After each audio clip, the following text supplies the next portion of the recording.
Hello everyone and welcome to Shareware. I'm Hunt and I'm joined by Jordan. Hi. Josh. Hello. And Brett. The fourth one. Each host brings their own topic and every episode ends with the game club where you all play along. This week's game club is Cibele, in which we play through the entirety. Timestamps for each of the segments can be found in the show notes if you want to jump ahead. I feel like we need to stop just for a second and give a little bit more gravitas to the resurgence of Jordan. Oh Welcome my back. god, I'm You back. could call it the Revengeance if you wanted to make me feel happy. I'm back to collect more orbs in Cibele. Oh, shit. Yeah. We finally have our orb man back, and yet I still don't trust him after last time. Did you collect all the orbs? Just Can to you feel collect this all the orbs in Cibele? That really makes you think. The orbs? But, that kind of, magnificent question must be saved for our game club. Before the game club. It just makes me think, too much. But anyways, Jordan, what's your topic? My topic is Fallout 4's expansion DLC, Far Harbor. Isn't that a little generous? Or do you actually feel like it's That's an expansion? exciting. It's Is it like It's a Diablo lot. 2 LOD? Okay. it's quite a bit. You'll find out later in the show. Alright. What's your topic, Josh? My topic is Super Mario Galaxy 2, which I've been playing on the Dolphin emulator. Nice. My topic is Super Mario Galaxy 2, which I bought on the WiiU eShop and didn't have a Wiimote, so I couldn't play it. You have the same topic? No. My topic is the Fire Emblem Wii U game Mirage Spirits #FE. No, it's Tokyo Mirage Sessions #FE. How do you Yeah, not that- get this right? I don't know. I even wrote it wrong on the outline, so And you said that what was on the outline didn't matter. yeah. I mean, no, I said it in a different way. I'm like 90% sure. Okay. I got it wrong twice over. So clearly this game has made quite the impact on you. I mean, I like it. Okay. I hear it's a good game. It's a really shitty title. Yeah. It's Japan title. And what's your topic, Hunt? Well, to start off the show, my Oh. topic is Pokemon Go. We already Oh, talked it was about a Pokemon rhyme. Go. And I It's can a rhyme. rhyme like All the time. Joe. I don't know. Like Joe? I don't know. Joe and Go don't really... No, they rhyme. Yeah. Okay. They complete 100% is a rhyme. Yeah. Pokemon I Go, did Joe. fail The- English 3 evading times. those- I, Fucking I will Po. discuss the rise and fall of Pokemon Go. Has it fallen yet? I feel like it's falling right now. This And is that's what I Hunt, was our discussing. Pokemon Go analyst. I am Master Pokemon Go. I'm gonna be the very best. Like What's no your one highest ever was. Pikachu score? I don't even have a fucking Pikachu. How the fuck are you an expert? Give me your Pokemon They haven't credentials. appeared. Pokemon, Pikachu is a basic bitch Pokemon. Like, you don't need one to be an expert. Yeah, every Exactly, it's Pikachu I basic. see, It's the building blocks. No, he's above that. I avoid every Pikachu I see, Brett. Yeah, he's It's like, too easy. I'm not gonna taint my Pokedex with that vile plebe shit. Yeah. I played Pokemon Yellow and thought it was a different game from Pokemon Red and Blue for about 3 hours. So Josh, as a Pokemon Gotician, what Gotician. do you think is the cause of this recent downward trend? Well, the game started off pretty good. It was Debatable.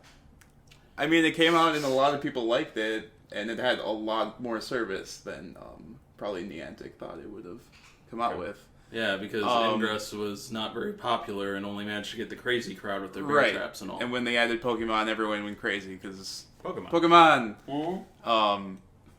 But the tracker in the game, it kind of broke. Like this happened probably like 3 weeks ago, I think. Jeez. And it would say like how like there's the footsteps, like the little footstep markers Yeah, under like each one Pokemon that's footstep, you're nearby. close. Yeah, one footstep you're close. 2 footsteps you're like moderately close. 3 footsteps like it's pretty far away, so you gotta like walk a bit. But that broke, and it would only say like 3 footsteps for everything. You had no idea what was going on. So it was still conveying information. It was just always wrong. Oh yeah, Yes. it would still say what's nearby. Okay. But then this other third-party developer, they like took the game and they made this thing called PokeVision, which allowed people to see what was nearby and where they basically are. Oh. Did you use this? Because I used it. No, I didn't use it. It was very, very helpful. It was really accurate. Yeah. They had like a timer that would count down for like, this is how long we think that that it's going to be there for, based on like, I think they use the API for the for Pokemon Go itself. And then you could put down a marker like anywhere on a map, and it would scan within like about a mile radius. So you'd be like, I'm going to go to downtown Minneapolis today. I'm going to and I know I'm going to be there. So you could be proactive. Yeah, I know I'm going to be there within 20 minutes. So you like hit it, and then, oh look, there's something that's going to run out in 30 minutes. I guess I could get there in time, you know? That's cool. It sounds like it was a lot more like in depth with the tracker than the actual tracker was before it broke. But anyways, it ruins the fun social aspect.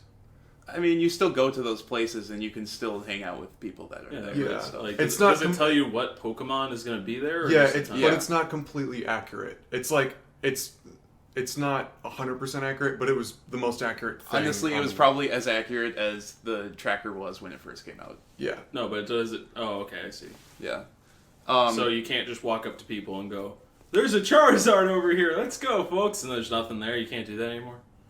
No. That was fun. I mean, sort of. Let me get to that. So... Oh, okay, he's got an outline for this. I have an outline that I thought of in my head before I came here, and that's not it's an outline, that is a suggestion. You're disrupting Hunt's flow. Oh, I'm sorry about your flow. So the Pokevision Future came no out flow. to remedy the situation of the broken tracker. And the CEO of Pokemon Go, he was like, well... Shigeru Miyamoto. No. Yes. Well, I'm getting two So- conflicting opinions here, but Jordan has more veterancy. The Pokemon himself. The Pokemon. He was like, I'm going to make this update and not tell anyone about it. And I'm just going to fucking remove the footsteps from every Pokemon. And it's not going to say how close they are, and it's probably randomized inside the nearby thing now. Okay. But that happened, and he did it because Pokevision came out, and he was mad that some people were using it. And so he just ruined the whole game for everyone. They also shut down Pokevision. Yeah, I know. Like cease and The desist? person that made Pokevision, he shut down Pokevision because the CEO of Pokemon Go was upset about Pokevision. I thought they got a cease and desist. They might.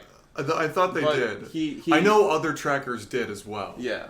Well, wouldn't the app not work anyway because it doesn't have that data anymore to pull from the Pokemon Go servers? Like, I'm assuming that the way they figured out how to direct players was by pulling like underlying data, and then he just I don't know removed the that. logistics of that, but I thought you were the Pokemon Go expert. Yeah. only as far as Reddit can take me. Okay. So you're more of a Reddit expert. Sure. Am I the only one actually playing Pokemon Go here?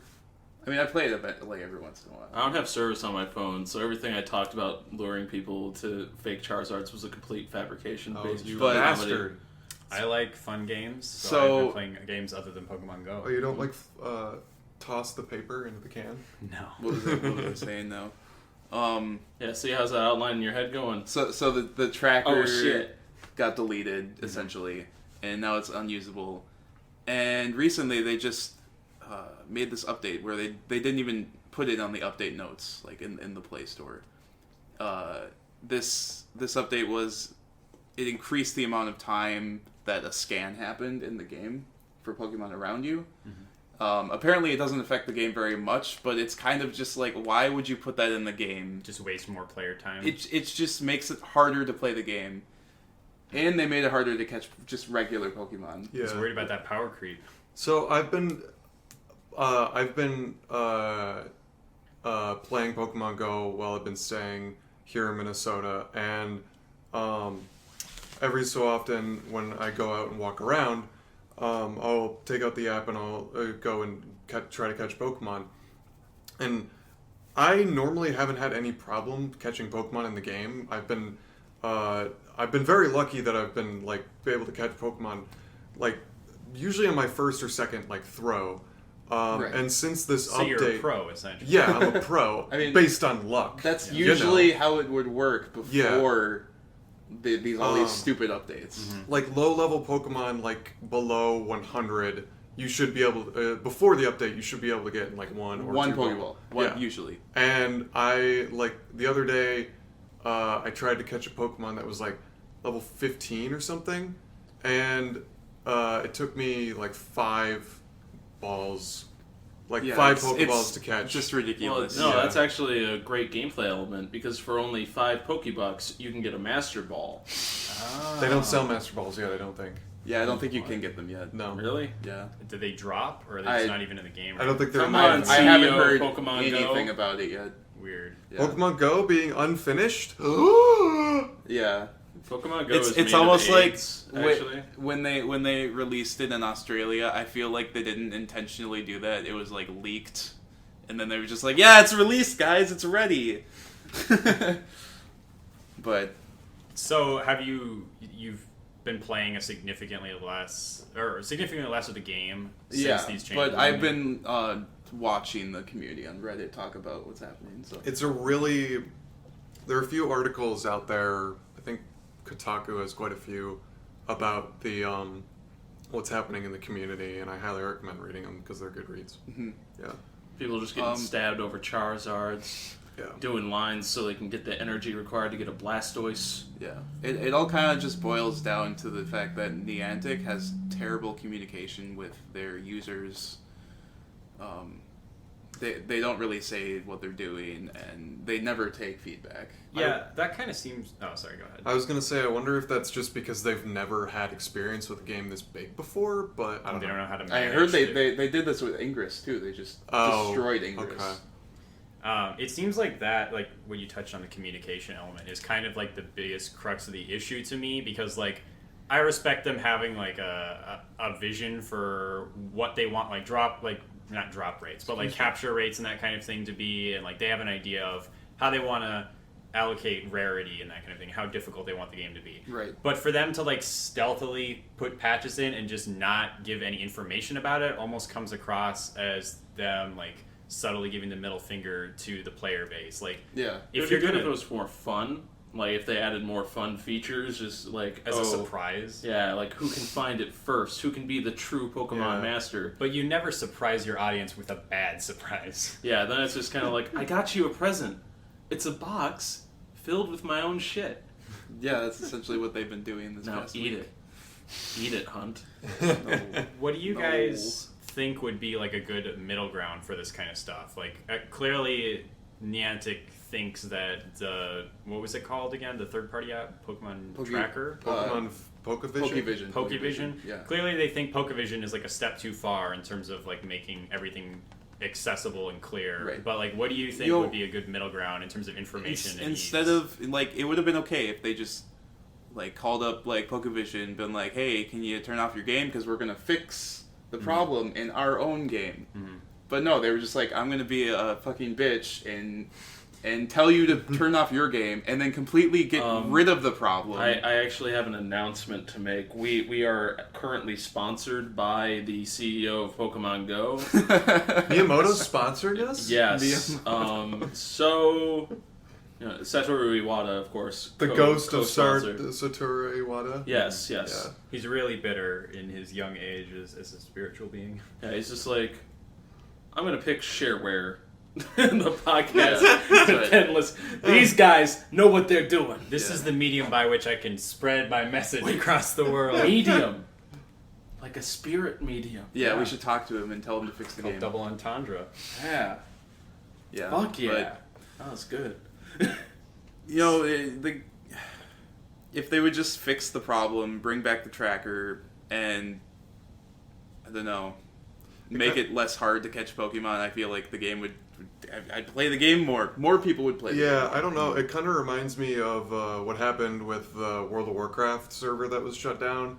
Like third-party people. The vanilla server. Yeah, like third-party, like you know, Yeah, you know what I mean. hosting. Like raid, hosting, trying to things and add-ons and all that. like. I wonder if it was like for them, it was a copyright issue, and maybe they were like, well, we wanted to protect our brand. Like that was the excuse given for Right. the shutdown of the vanilla server. So I almost wonder if it's something like that's the real reason, but they don't want to say that, or I don't know. Yeah, well, I mean, it definitely gets it gets muddy when you're calling the app Pokemon Vision and stuff. Like you're putting the trademarked Pokemon title in it. Yeah, So that's definitely an angle, but then it gets even muddier when you like bring in like the actual mechanical implications within the game. yeah.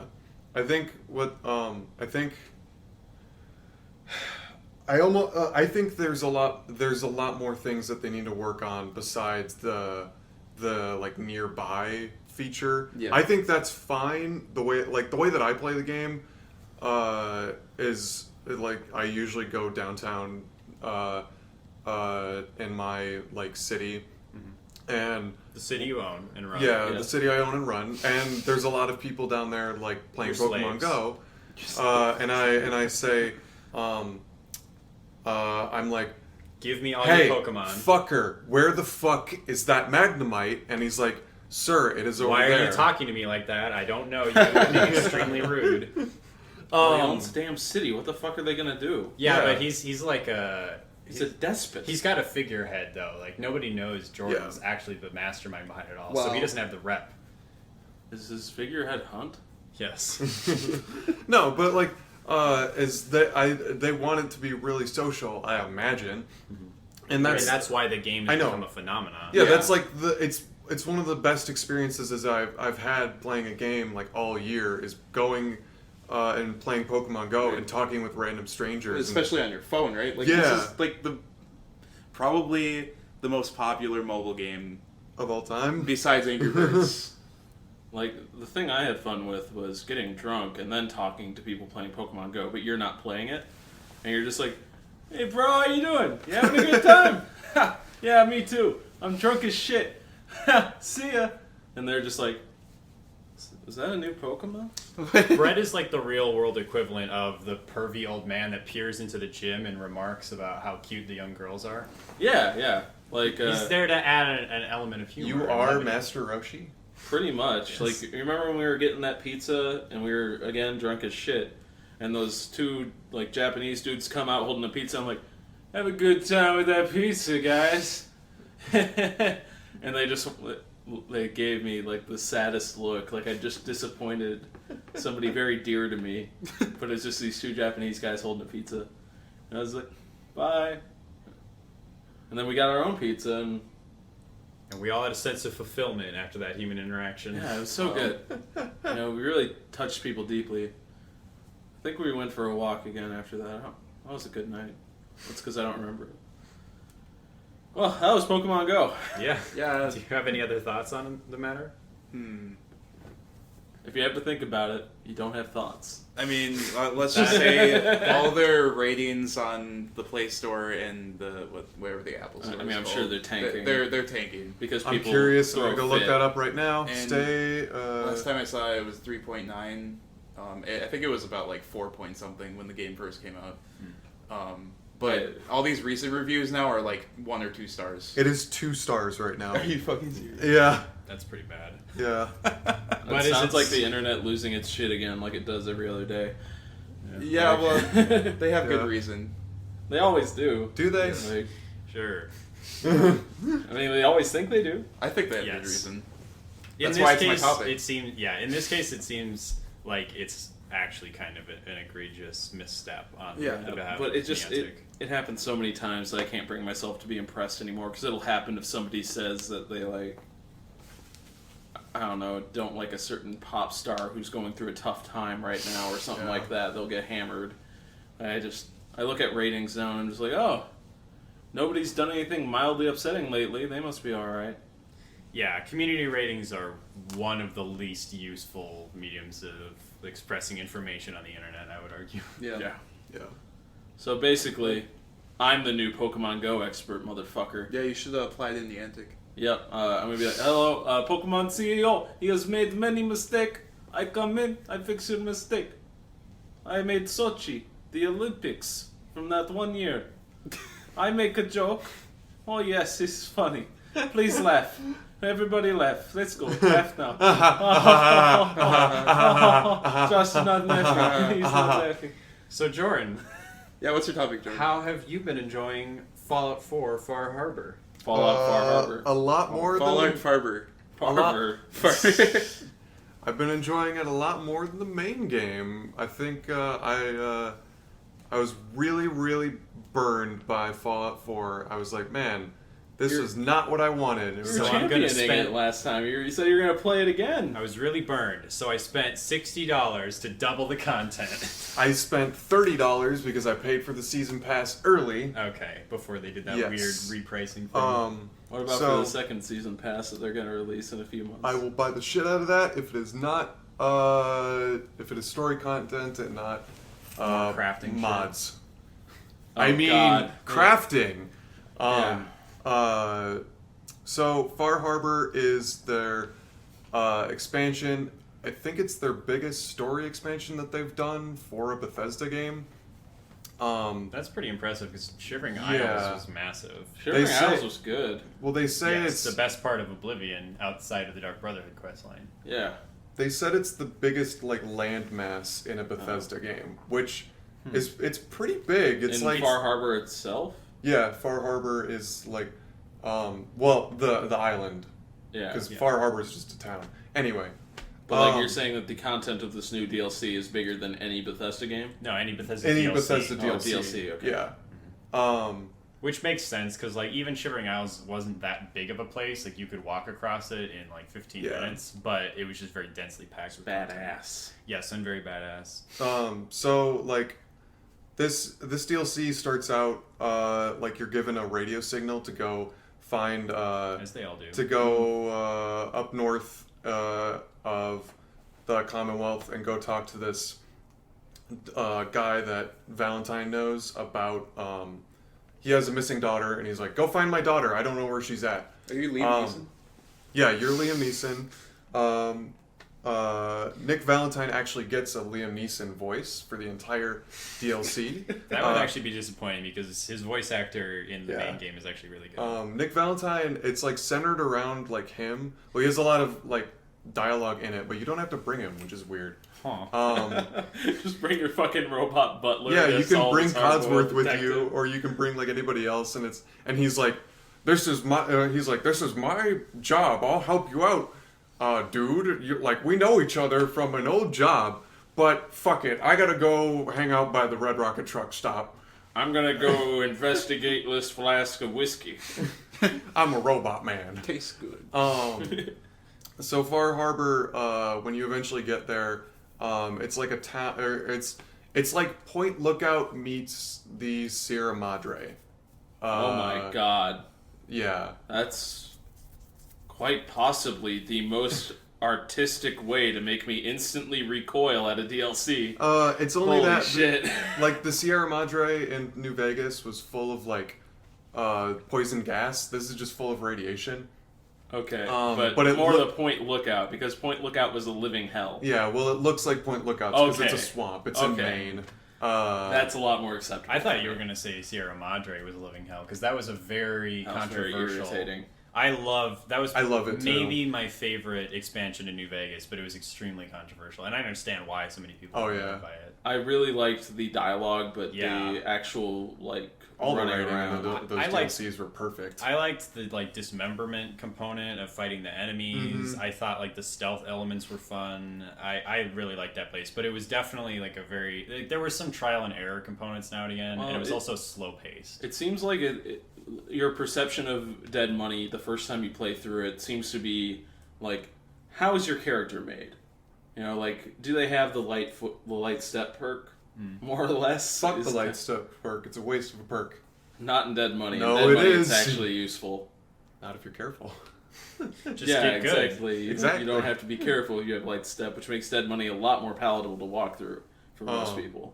Anyway, the island that Far Harbor is on has like 3 factions. It's the only place in the Commonwealth that actually has, well, it's not in the Commonwealth. It's the only place in like the Fallout universe where there's synths living with humans, like, and they like. It's So the you've only got the place where there's relative peace between synths and Like humans. everyone knows what's up. They're like these are synths, and we don't care that they're We're synths. not going to murder them on site Yeah. like everywhere else. But you can, right? Yes, you can murder They're everybody. not non-essential, or I mean, they're not essential. Everybody, you can murder everybody on the island if you want. Really? Yes. It is great. Oh, yeah. Finally, Wow. Bethesda has figured it out. Does that just ruin the story if you did that? no? It's a Oh, I- they Obsidian'd it? what? I said Obsidian because Fallout New Vegas is designed so that if you kill everyone you meet, you can still complete the game. Is it like that? I don't know. I know that you can actually what's cool about the DLC is because there are synths, you can tell the Institute and you can tell the Brotherhood. Like both of them? Whoever you choose, they'll go and they'll murder all the synths. I was hoping you could tell them both, and then they'd end up in this big shit match. No, that would be great. So that's cool, but you have to basically on the island you have to find the guy's daughter, and then and when you get there you find like a whole big story of like, oh, we have to solve this problem between the synths, the humans in Far Harbor, like the town of Far Harbor, and then there's the Children of Adam, which are kind of like a joke faction in Fallout 3, and now they're like a force to be reckoned with in this because they have like a small little base on the island, and their whole thing is they worship Adam, like the Atom. They believe that like radiation is Oh, yeah. they were the guys in Megaton Fallout 3. Yeah. They're the one going, They mention that guy. They're like, he's our highest prophet or whatever. And I'm like, that's fucking awesome. Not in my canon. I shot him in the fucking head every time I saw him. Not according to Bethesda's canon. Anyway. Fuck their canon. I got a bigger one. But you have to solve these 3 factions' problems. There's a shit ton of side quests again. My problem with the DLC is there's not enough, like, they let you bring all your weapons with you. Which, if you ever played another DLC from the Fallout campaign, or from the other Fallout games, they took away all of your weapons, except for Lonesome Road in New Vegas and Honest Hearts in New Vegas. I never actually played Lonesome Road. Is that good? I liked it a lot because it's like the finale of New Vegas, and there's a lot there's like a lot of hints from the other DLCs. It's where you figure out the origin story of the courier and you meet the other courier, the one who's supposed to get the platinum chip. So as someone who really likes New Vegas, I gather I've made a fuck up? You should go play it. It's good. Okay. And have like a high level character because it's meant for like level 50 characters. It's awesome. See, that's kind of the problem I run into is that usually when I'm replaying New Vegas, I get to the point where it's like, okay, now you can beat the game. And I'm like, yeah, that makes sense. That's what I'm going to go do. I'll go do that. Yeah. It's like I'm kind of bored of it by now. Let's finish it up. Okay. So I only ever did like Dead Money. I recommend playing them in the order that they came out if you ever did. Because there's a lot of like hints and cameos from the characters in all the DLCs. The only exception to that, I would say, is you could arguably play Dead Money like second or third if you feel like you're a little bit underleveled, because then you can kind of just power your way through it if you're the kind of person who doesn't want to do that kind of plotting combat style. Mm-hmm. But other than that, chronological order is the best way. But back to Far Harbor, it sucks that they're like, you can take all your gear with you. Mm-hmm. Because I think the reason why they did it, there's not a lot of new guns. I think there's like a harpoon gun, and there's a radiation rifle, which is basically just a combat rifle with added radiation damage. So it does the exact same damage. Well, that's kind of one of the fundamental issues I had with Fallout 4 was that like the way they ended up designing the loot system in that game made it so that you couldn't really have new unique weapons. Like everything was like made of Legos, and in a way it made everything feel very generic despite them all having different properties, because you could just take them apart and rebuild them in different ways. But you could just as easily just add a shitload of new weapons in this new DLC and make you like. But then it wouldn't play back into their system of mixing and matching different parts. Like they don't really have unique weapons in Fallout 4. Like maybe a couple, but like they don't. New Vegas, there were dozens and dozens of weapons that only existed in one spot in the entire game, and they had really unique effects. I think there's only the cannon launcher, the broadsider, is like the only gun I was like, oh, this is new and like, or this is unique and this is not a weapon I can get anywhere else. And I don't think you can get it anywhere else with the one quest you find it in. Mm-hmm. So are you upset at the fact that like you could just bring all these weapons here? Does that make you like overpowered? I was really overpowered throughout the entire thing, which fighting humans, but of course one of the coolest parts about it is it adds all these new, like, creepier creatures. Yeah, that was alliteration. Creepy creatures. But there's like giant salamanders. Ooh, did they officially add the Macho Man Randy Savage mod? No. Because that's fucking creepy. That would be See great. his mouth open. It's like the gaping maw of an infinity staring directly into your soul. And then he goes, "Bonesaw is ready!" and all that. They're like creepy, like anglerfish, like, and the entire time it's like dark on the whole island. Like unlike Point Lookout, where you get like sun every once in a while. You do get sun in this for about like 2 hours, and then and then there's like rain that comes in. You're like, oh fuck. So is it like it's a always real-time dark. night, kind of? Yeah. Oh, It's that's like cool. it's Wow. almost always night there, or because there's just fog everywhere. The entire thing is. Oh, I thought it all took place during the course of one No. night. That would have been Like- really cool. Far Harbor thinks that the children of Adam is spreading this fog everywhere, which the fog is irradiated. That's not good to breathe in. It's never confirmed nor denied whether or not they're doing it. But Have you finished it? I finished the DLC. I think it. I think the pacing is bad because the final quests are you go around and then find these. They're all 3 fetch quests. So you just go and find these 3 things for the people of the island, and then you come back and you're like, I found the things, and you make your like final judgments on each of the factions. Which again, you can kill everybody if you want. Hell yeah. But I think like I found the daughter. yeah. Shot her in the head, boss. I think like the question it brings up some good questions about the problem with Fallout 4 is it never like Fallout 4 is Invasion of the Body Snatchers meets Blade Runner, but it never fully commits to it at the end. It just kind of like hits a wall and it's like, oh fuck, we didn't finish the story of this game. You do what Oh. you think is best Yeah. in the future. Whereas this this DLC, it lays it all out on the table. You get to the end of the game. My problem with Fallout 4 is I never knew the Institute's motivations.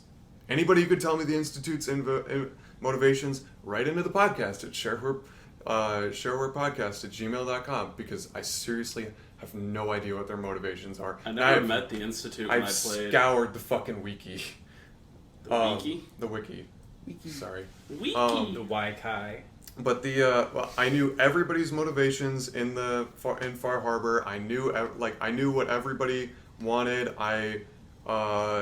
You took it all away from I them. judged everybody as I saw fit.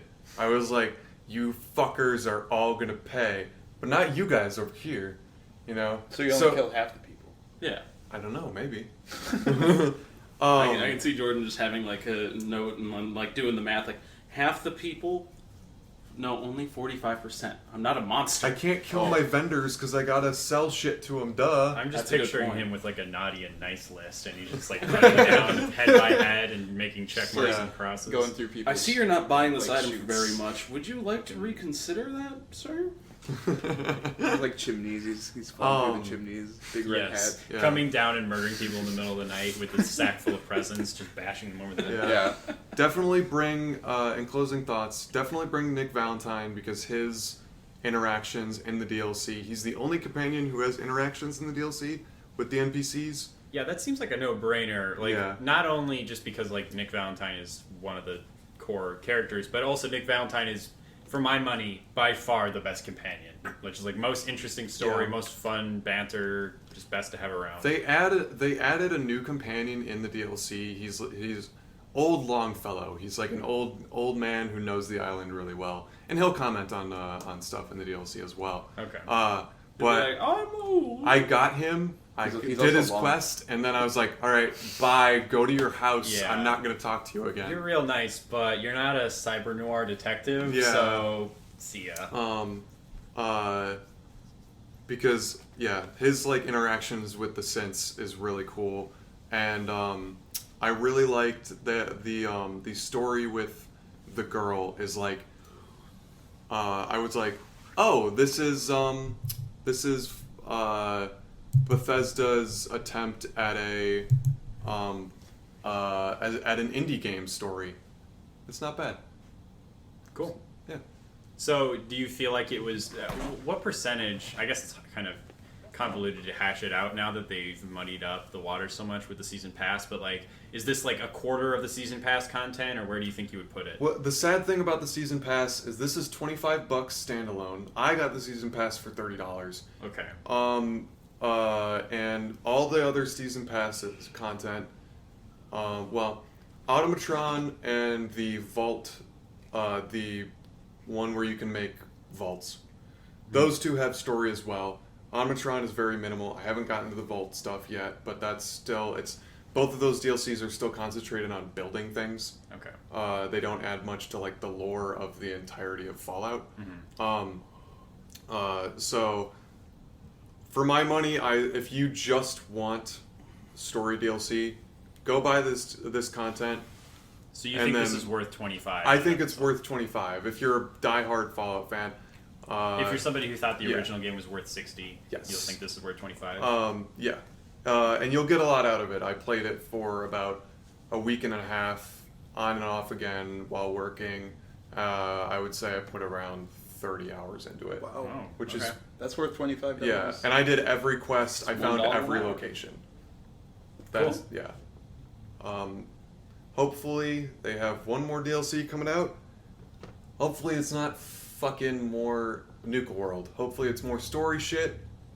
Yeah, I've seen not, mixed things about that because there's like a trailer that like kind of establishes Nuka World in terms of the setting, but then also I'm hearing things about more crafting elements and more I'm sure there stuff will that be. feels like it's just like Yeah. more just kind of fluff content. The nice thing about Far Harbor is there's 4 settlements that you can get, and they're all like you have to obtain them via side quests, because there's a fuck ton of fog on the island and you can't build on the fog, it's like nobody there's no faction. Far Harbor, the Synths, or the Children of Adam, none of them come up to you and say, hey, we need to clear this settlement or clear this location, guys, because we need to build here for a settlement. No, They don't give a there's shit about there's that. no fucking crafting whatsoever in the main Alright. in the main campaign. That sounds good to me. I'm not really itching to play more Fallout 4 right now, but if that ever goes on sale for like $10, I can totally see myself. It's picking it up. definitely worth $10. Cool. Should we move on? Yeah. Yeah. Brett, what have you got going on? I've been playing whatever the fuck we decided the name was. Tokyo Mirage Sessions FE. That. How do yeah. I know that? And I don't own the game yet. Because there's something deeply wrong with you. If it was Of a course. weird Japanese game with a weird title, I would. But this one's just like It's too banal. hashtag FE. That's weird. Anyway, and then I move on. you know. Hashtag. But I've been playing it. I got about 6 hours in. It's like I've been playing on hard. What is this game? Yeah, we Yeah, got ways well, to explain, summarize. Are you getting there? Tough. Yeah. Kind of tough. I'm sensing there's kind of a lot going on. What just from what the is name. the background? You are an idol. You're in an idol group, and you go Like a into pop the idol. Yeah. yes, you go into the idolosphere to I'm listening. and Wait, what is the idolosphere? The idolosphere is Isn't it like an ethereal plane for pop stars or something? kind of. It's being used for evil, though. Oh shit! Oh no! Dark pop. It's being I used feel for like evil. that's what it's used for now. Well, no, it's less like sexual abuse and more like getting stabbed by Fire Emblem characters. Oh, Oh. fuck. Shit. Yeah, so it's kind of like Persona, but all your personas. Well, one, you only get one persona. You just change the weapons out, and the weapons have different No. skills. But like, it's the personas are all just Fire Emblem guys, Yeah. which is kind of cool. But none of them know who the fuck they are. So it's just kind of like this is a guy who looks kind of like the main character of Fire Emblem Awakening, only with none of the memories, and he Was- only knows his name. Was this intentional for the game? Like, did they just Well- put the skins of people in Fire Emblem? Is this an actual Fire Emblem game? Yeah, it's a Oh, crossover. Oh, okay. It's a Shin Megami Tensei cross Fire Emblem crossover. Oh, Yeah, God, which that's so like I haven't convoluted. even gotten to mention that yet, except in the idolosphere, and that's only this. It's very weird. Like they didn't merge the story in Fire Emblem and Shin Megami Tensei at all. because every Fire Emblem game is just, oh god, there's a giant god going to kill everybody, and then you That's kill the every god. Shin Megami Tensei game. Oh, okay. Like So it should be a natural at thing. the end of it. It's just But it's a cross between the mechanics of Shin Megami Tensei, all of the games, including ones I did not expect to see referenced, and some of the characters of the Fire Emblem games. Yeah. And in the middle is just the Persona games. Like, So There's like, no tactics element Yeah. to it, right? no, there's no tactics element. sounds There's really no. confusing. It is kind of like it plays really well. It would only come across as a weird game if you knew the histories of both franchises. I heard the game was really deep and, well, rewarding. Like, I heard it's a good game. Yeah, because that's the thing is it mixes every single Shin Megami Tensei title. It has the Can you capture monsters? no, actually, Oh. not all of them. Not all of them. I want to it's not befriend Pokemon all. Go? Yeah, I want to it- befriend it's the not. evil idols. They all look really stupid Oh, anyway, okay, so I it's know. it's fine. They were gonna include monster catching, but they were worried about a lawsuit from Niantic, so they just The CEO of Pokemon Go is gonna get us, guys. That's right. I'm the Boston guy in charge of Shin Megami Tensei. But you were Russian earlier. XFE. Yeah, well, I got different voices for the occasions. Okay. Brett's a very well-rounded, multicultural individual. I just go on a bunch of different Skype calls telling them I'm different people. Brett, you travel a lot, right? Yes. So you go outside a lot. I very leave the worldly. house often. I go on trips He's a to Renaissance places. man. I'm a Renaissance man. Yeah. But like they have the devouring system from Digital Devil Saga, Of course. which I'm sure you guys don't even know about, and I've barely played it, and I'm a guy who knows Shin Megami Tensei. They've got the a lot of the Shin Megami Tensei 4 mechanics, which was interesting. Like you still have the like you start out with one ability. Let's say you got Zeo, the lightning spell. Then you equip a new weapon. You learn Zeo off that weapon. Then you got Zeo +1. So it upgrades your attacks over and over again. The more you get of the same copies of them, Oh. and it's got I all got it. that. Okay. So you're rewarded rather than punished for having like duplicate Yeah. functions on weapons. Yeah. That's interesting. So it's like I like Pokemon that. Go, where you get like candies from the extra. Yeah, Pokemon. sure. It's It's- like fucking Pokemon This, Go. this Hunt. game is basically Pokemon Go. Hey Hunt, can we stop making jokes about Pokemon Go? I really don't think it's funny to keep going back and referencing Pokemon Go. You know I haven't what? been doing it. I'm at done all. with You know Pokemon what? Go. Cibele is just like Pokemon We're Go. gonna Oh, get sued God. by Niantic. Niantic's gonna get us. But it's a very interesting game. The one complaint I have so far is that it's very easy, but even that's just kind of a bullshit complaint because I don't think You're only 6 hours in. Well, yeah, but I've been playing on hard, and I've Okay. I've only broken a sweat once. Is that a long game? It's probably going to be like 40 hours long. Yeah. Oh. But like Persona 4, like when the game eventually starts after it's 3 hours, this kind of starts off very difficult if you play on hard, or even on normal. But like the thing is, I can't really list that as a complaint because I don't think series veterans are going to be looking to Tokyo Mirage Sessions #FE for their difficulty fix, and it's certainly a jumping on point for people who are just like, idols, that's cool. I like them. Also, it seems like you're saying they're drawing these individual elements from lots of very different entries in the series. Like, do you think that if they had maintained the difficulty of those individual entries while having all this different shit, it would be kind of overwhelming? For someone who's new to the game, absolutely. Like, I would say that Like, is this one of the more complicated ones as a result of having all these different elements? I wouldn't say so because it doesn't rely on you using each of these elements as much. Okay. Like in Shin Megami Tensei 4, you have to know what you're doing after a certain point if you want to make any genuine progress. Okay. Whereas in this game, it seems like you can, like, there's a Play your system. way. Yeah, well, there's a system called sessions where basically in Persona 4, if you hit an enemy's weakness, you would knock them down, and then you'd get a free hit on them, basically. Mm-hmm. In here, if you hit an enemy's weakness, let's say you hit them with an electricity attack, one of your party members may have a session skill that's like, if somebody uses an electric attack and it hits a weak point, I will then jump in and hit the enemy for a free hit. And that automatically triggers. Yes. So it's more about picking the right triggers than executing something manually. Yep. And you can have all your party members kind of just follow in one after the other if you chain them right. That's cool. But they seem to do that without my input. Like, I haven't looked at that system at all, and they still chain every time, basically. Mm-hmm. So it's cool, but I don't really feel like I'm like, I gotta learn this shit. Kind of like given to you. Yeah. But then that's something that I could definitely see becoming more involved as the game goes on. Yeah. Yeah, I was gonna say. I mean, there is a chance that I haven't played any of the Shin Megami Tensei series, so I'm literally everything I'm saying is just based off of what you're telling me. But maybe they've taken more of an effort to gradually work up to the point where you're being tested in all those components, and they're just kind of like trying to let you soak in it for now. That would be very cool. But it's, like, the thing is, I've played so many of these games that, like, and I still broke a sweat during a fight. Like, there's still one fight that was hard. Mm-hmm.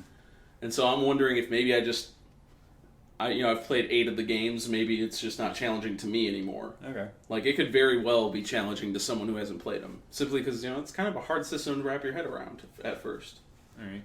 Yeah, that makes sense. Well, Fire Emblem is hard as balls. From what you're telling me, Shin Megami Tensei is kind of tricky.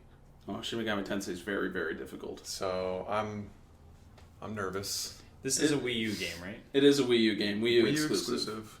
That's interesting. Good on them for putting something out on that system at this point in its life cycle. Yeah, it only came out in like late June. Wow. And something so unique. Like, I don't have a Wii U, and none of the points this is hitting on, they don't speak to me, just because I don't have experience with any of them. But this is, if nothing else, a very eclectic and unique concept. Oh, yeah. There are certain things I should mention though. Okay. There's no English dialogue in the game. Yeah. Like it's all subbed. It's all subbed. Okay. Including the cutscenes. It's not a problem for a lot of people, but for me it was just kind of like, huh? Does kind of speak like low rent, sort of. Yeah. Like maybe this was kind of just like a rushed port. Well, it's not low rent though, because they have titty physics. Oh, okay. So important. I do know they censored a lot of the outfits. Oh, really? Yeah. Because they're already kind of like, shit.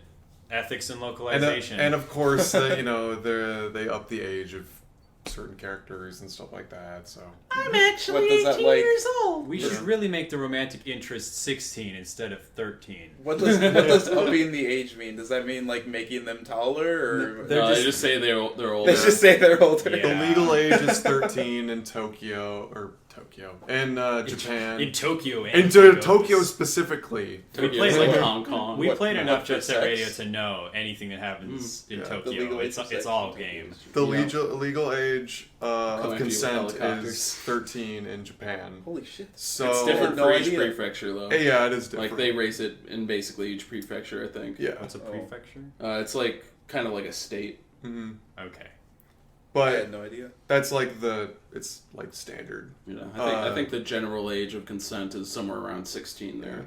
It's like why you know how our coming of age stories like center around like 18 in the 16 or US. 18, Yeah. I'm still waiting for mine to come up. Yeah. Like in Japan, that's why every single fucking character in a coming of age like anime or whatever is like 13 years old. I guess that makes sense. I've always noticed how like a lot of characters in a lot of animes are younger. Yeah. Than what you would think they should be for what Right. they're doing in the Right, show. like they always seem like more mature for their It's like, age, and I just wow, thought he's that was 17? yeah, That's amazing. He must have been in the service for 5 years. yeah. So I guess that does make sense. Yeah, so I've been playing that, and it's pretty good. I would recommend it if you like games, if you like anime games. It's got some funny characters. There's one guy who speaks in English the whole time, more or less. And he's very fat, and he screams about wanting to watch anime instead of coaching people. Nice. Yeah, So this game speaks to you. absolutely. I would be that guy in a heartbeat. Yeah. And you played Love Live for about 5 seconds, so Hey, I mean, I got, what can I say? I played for 5 seconds. I got a much more rare idol than you got. So, what can I say? I won Love Live. He won Love Live. I won Love Live. I got he my won waifu. the Love Live. Cool. Do you love life now? I love live, not life. But do you love life? Anyway, Josh, what's up? So I've been playing another game in the Nintendo console pantheon, but something a little bit older, and not on a Nintendo console, actually. Ooh, that I'll get the whatever joke. Okay. Okay. Yep. I'm not even going to address that. Thank you. I am emulating on Dolphin Super Mario Galaxy 2, which is a game that I always knew I should have played, but Wait, this is your first time playing it? Yeah. Oh, wow. I played the first one when it came out, but I sold my Wii shortly thereafter because I wanted to buy a PS3, and there wasn't anything coming out on Wii at that point, because that system stopped having really good games after like 3 or 4 years. Probably It a had, good choice. it had Bleach Shattered Memories. But Yeah, Not Josh even would play acknowledge that. yeah. One of the really good games that I did actually miss was Super Mario Galaxy 2. And I'm sure part of the reason I didn't get it at the time was just because the first one was so long. Like, those games, they've got a lot to them. Yeah. Like, Oh, yeah. just in terms of hour count at the minimum, if that's your only metric, you're going to get a lot. Did you ever You- do the perfect run? No, I think I got like probably like 80 or 90% of the stars, but you get to a certain point in that game where it's just so demanding that I think I just kind of was done. You should quickly explain what Super Mario Galaxy is for the people who don't. For the people who don't know what Super Mario Galaxy It's is, like Mario, I mean, if there are in people- space. Yeah, okay. There are none. A really, really fucking good Mario game. if you've been imprisoned by some like kind of fucked up captor for the last like I was going to say 17 something like living under a rock, when but did- you know. for the last like Mario 20 1 came out in like 88. Well, I'm thinking Mario 64. Let's say like 20 years. For the last 20 years, you've been captive, and you finally broke free. And the first thing you did is you're like, okay, I have to get to a computer. I have to download a podcast called Shareware. I innately Yes. know this. I haven't Yes. communicated. My with captor yet, really loved it. But yeah, he recommends it highly, and I love him, of course, because he kept me safe for all these years. So I'm going to go download Shareware, and I'm going to listen to them talk about some games. And you need context for what Super Mario Galaxy But is. not for Fire Emblem, whatever the fuck shit, #FE. Super Mario Galaxy is like the Mario you remember from before you got locked up, except it's 3D and in space. You can't be in space, so we haven't gotten there yet. Okay. What? I don't know what you're talking about. Look, I'm doing the rapid fire comedy. It's been a long 20 years. So long, it sends you back to like the 60s. Whoa. But yeah, so and like the first Super Mario Galaxy, it plays a lot with perspective. Mostly in Super Mario Galaxy 1, it was a lot of the like spherical levels where you're on a planet and as you're walking around, you like cross over the horizon line and that kind of thing. They've brought back a lot of 2D stuff in this one, though, surprisingly, and to great effect. It doesn't feel like a lot of the new Super Mario Bros. Games ended up feeling, which is really just like taking... Well, I mean, those were good games, but they were also just exactly what they needed to be to get by. Did you ever try playing those games with more than one person? Oh my god. I'm not even going to get into the multiplayer of those games because that's a completely distinct experience from playing them solo. I bought them when I was really, really super stoned, and then I thought I was getting Super Mario the 3D game. 3D Land. 3D Land, but I got new Super Mario Bros. U for $60 in the So Year of Our close. Lord 2015. Yeah, not comparable in quality by most people's standards. No. But yeah, so the new Super Mario Brothers series, I really liked the first one on DS because at that time we hadn't had anything like that since GBA, and even those were remakes. But as it grew on, as time went on, it was really just taking the design methodology of Super Mario Brothers through like Yoshi's Island as the cutoff point, I would say, and just kind of elaborating on that without really evolving in many significant ways. Whereas this feels like it has as much of the like creative spark and innovation of Mario Galaxy applied to a 2D setting. All right. They've got this is like the most frenetic Mario I've ever played by a long shot. I've heard this game described as like basically all the ideas that they had that they couldn't fit into Super Mario Galaxy 1, so like fuck it, we'll make another one.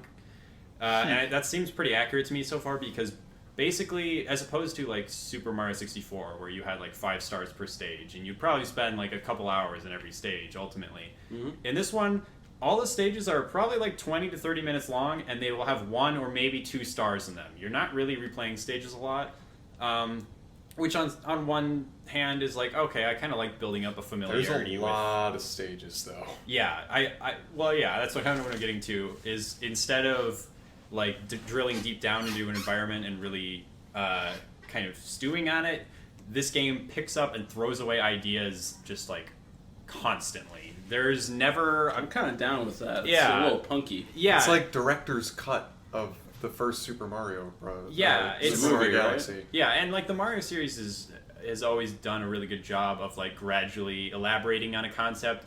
But this is kind of fun just as its own thing of just being like, you know what, fuck it. We came up with this level where you stomp on these buttons to flip the gravity upside down. This came out a year before VVVVVVV.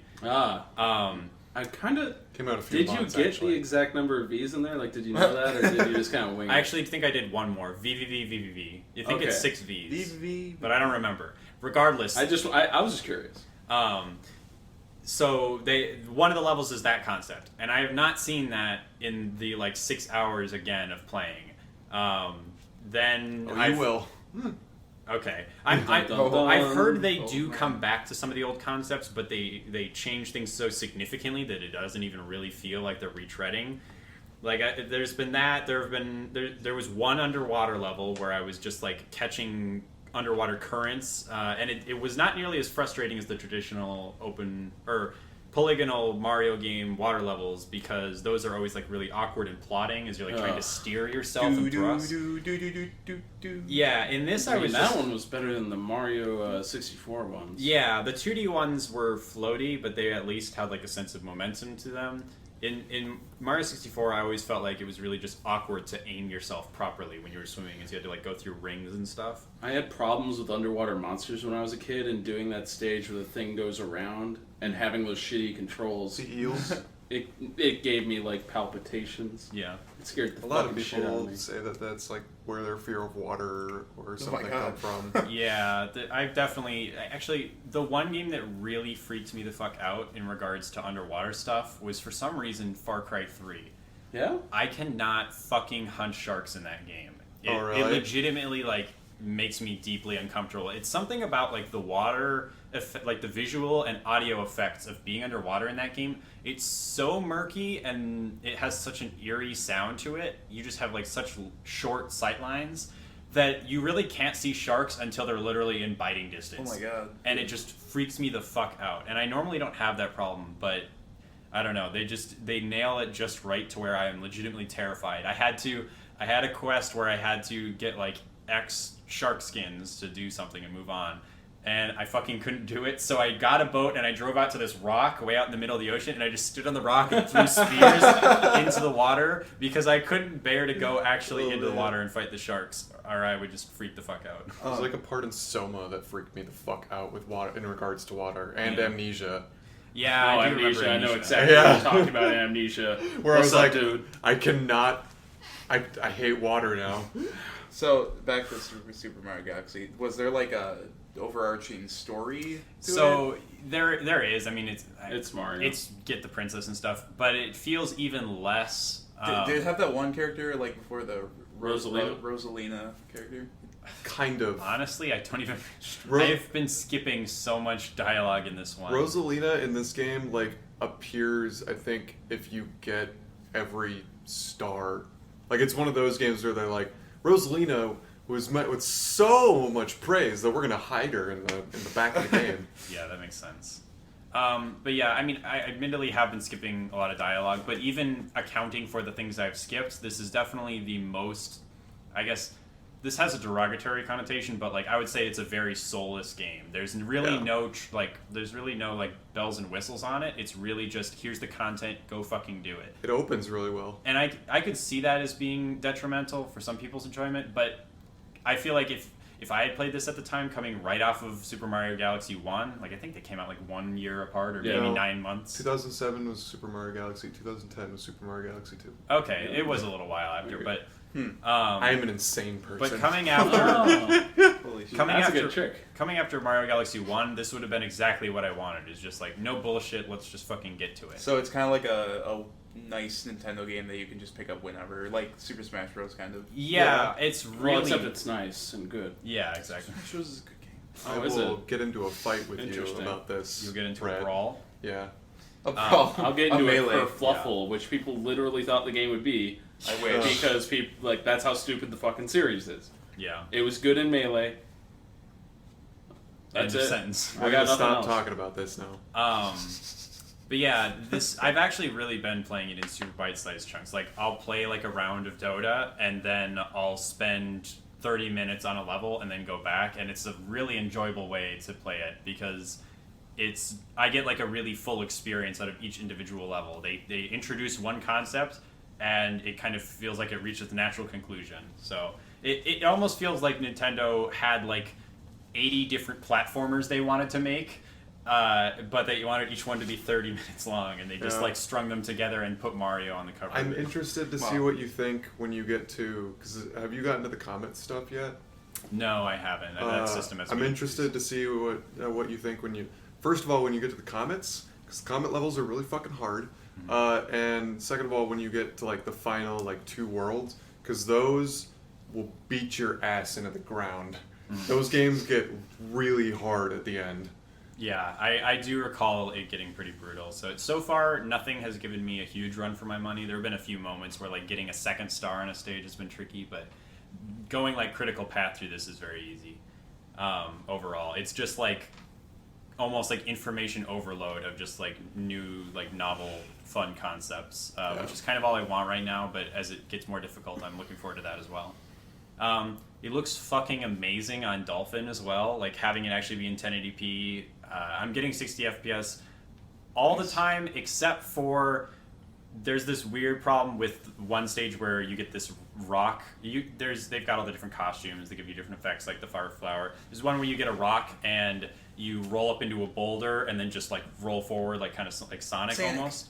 I will activate that, and then the frame rate will go to like 2 per second while I spin up, and then it'll go back to normal as soon as I start spinning. That sounds like an emulator, yeah. Yeah, it's weird. I'm assuming it's just because it's drying the textures out for the new model of Mario in the rock form. And since you're doing it in 1080p, it might be...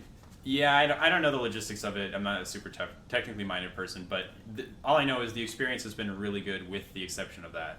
And I managed to get it so that I'm holding a DualShock in my left hand for the analog stick, and then the mouse in my right hand because you have to use the IR to point your star things that you shoot at things every once in a while. Oh, okay. That's interesting. They also reintroduced Yoshi in this one, which was not in Mario Galaxy 1 at all, and Yoshi works flawlessly. This is the first time Yoshi's been in a 3D Mario game. Well, he was no, in it's 64DS. That you can ride him. Okay. You can't ride Yoshi in 64DS. Okay, well, you didn't say that. Okay. You get to be him, which I would argue is even more inclusive of Yoshi. But yeah, so you get to ride him in this. You use the IR to point his tongue, and there's a lot of really cool concepts they toy around with that, like using his tongue as a grappling hook. You, like, grab yeah, it did look fun. Yeah, it's really fast and fun. Good way to change the pace up. The most recent time I played that game was like a year ago. I went back and tried to beat it. I didn't get all the green stars because that's fucking hard as balls. But I beat the main game, and I just remember like there are some final Yoshi levels where I was pulling my hair out. So yeah, I'm scared and also very much looking forward to that. Like, I want to be tested on some of these things I've picked up over the last like 5 or so hours. So yeah, really enjoying that. If anybody skipped that for any reason, just because they were like burnt out on the first one, it's probably been a while since you played a Mario game, because the last good one was 3D Land. So fucking go back and play it. Is masterclass. It's available on my PC. Your PC, but it's also on the Wii U eShop as well. Yeah. Only get it if you have a Wiimote and nunchuck. Yes. I cannot stress this enough. I have $20 sitting on my fucking Wii U and I can't play it. Can you use the gamepad as the Nope. nunchuck? You have to have both? Nope. Okay. Oh my god. That's kind of a shame. Fuck you. I understand needing to have the Wiimote because you need an What IR about pointer. on PC?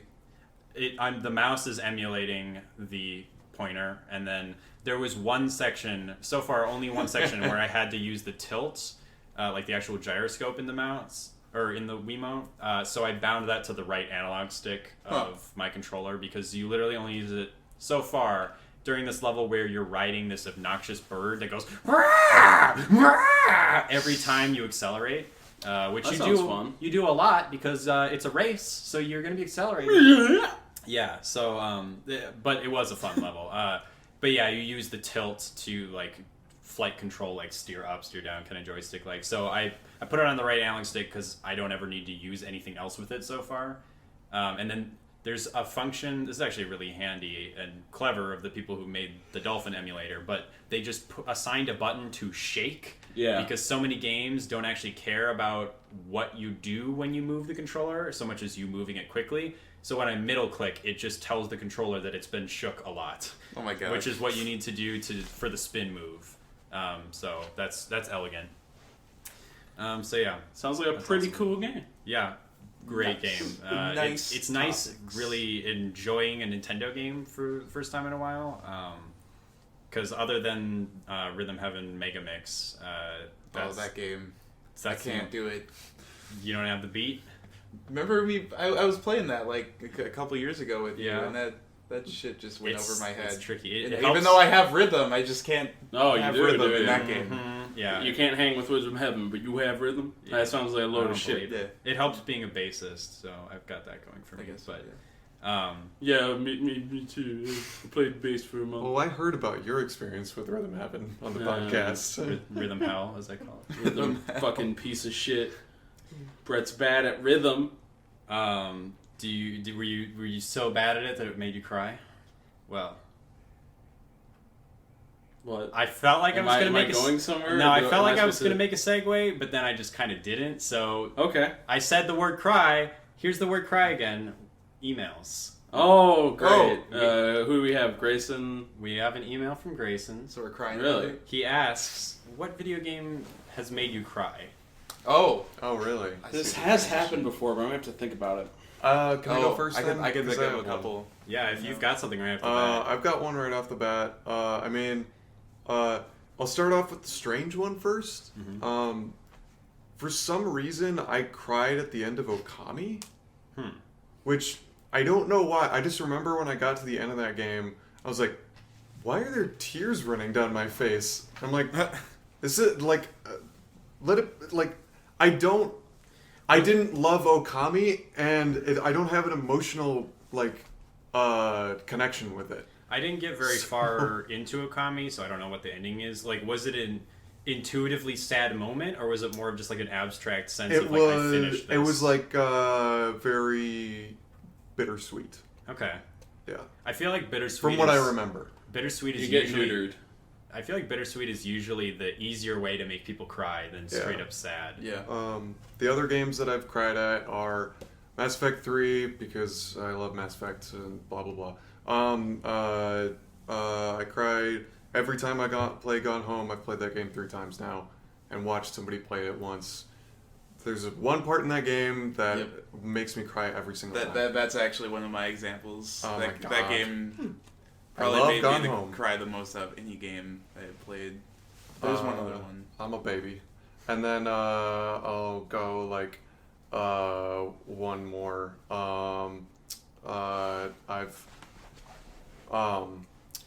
What was it? Do you Fucking want us to come back? Walking Dead. Oh. The end of Walking Dead season Yeah, one. episode 5 was pretty Jordan? rough. It's a hard game to play. I spent so much time thinking of a goddamn game. You stole it? Oh, why I'm don't- sorry. Why don't you talk about, like, do you have thoughts on No, I have another one. I was just Okay. doing a Okay. bit. Okay. Doing a bit. Little bit. Oh, is it my turn now then? Well, you Sure. Go you ahead. piped right up, so Ah, let's shit. hear it. Do it. Okay, Tales of Symphonia for me because I'd just gotten back from my dad's and I was glad that I had my GameCube, and Tales of Symphonia is like an 80-hour long game. Okay.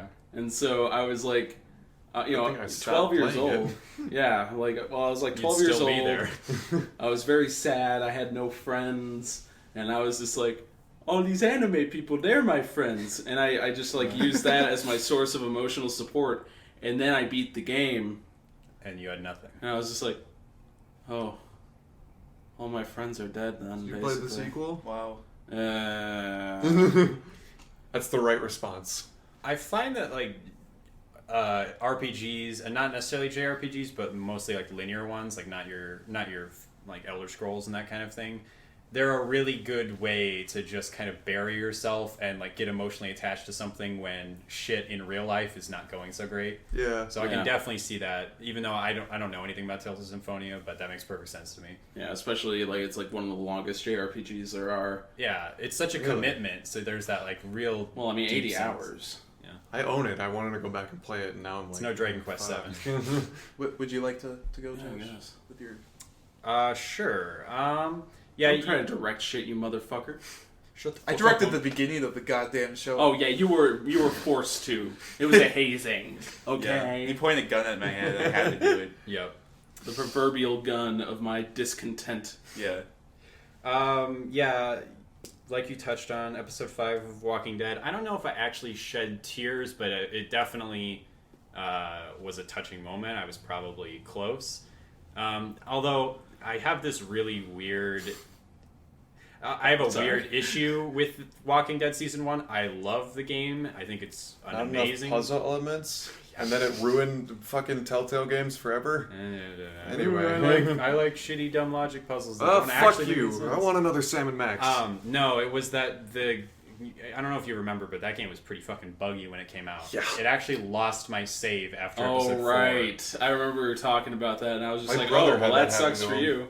Yeah. And then I went out and had a great time. I had to kind of like go out of my way mentally to like kind of displace myself from some of the things that were happening in episode 5 and like kind of headcanon some of it because It just randomly sets some stuff for you, doesn't it? yeah, to those of you who haven't played it, like I'm not gonna spoil it outright, but like episode 5 is basically just like laying the hand that was dealt to you back in your face. It's just like every decision you made, you have to kind of like pay for it in episode 5.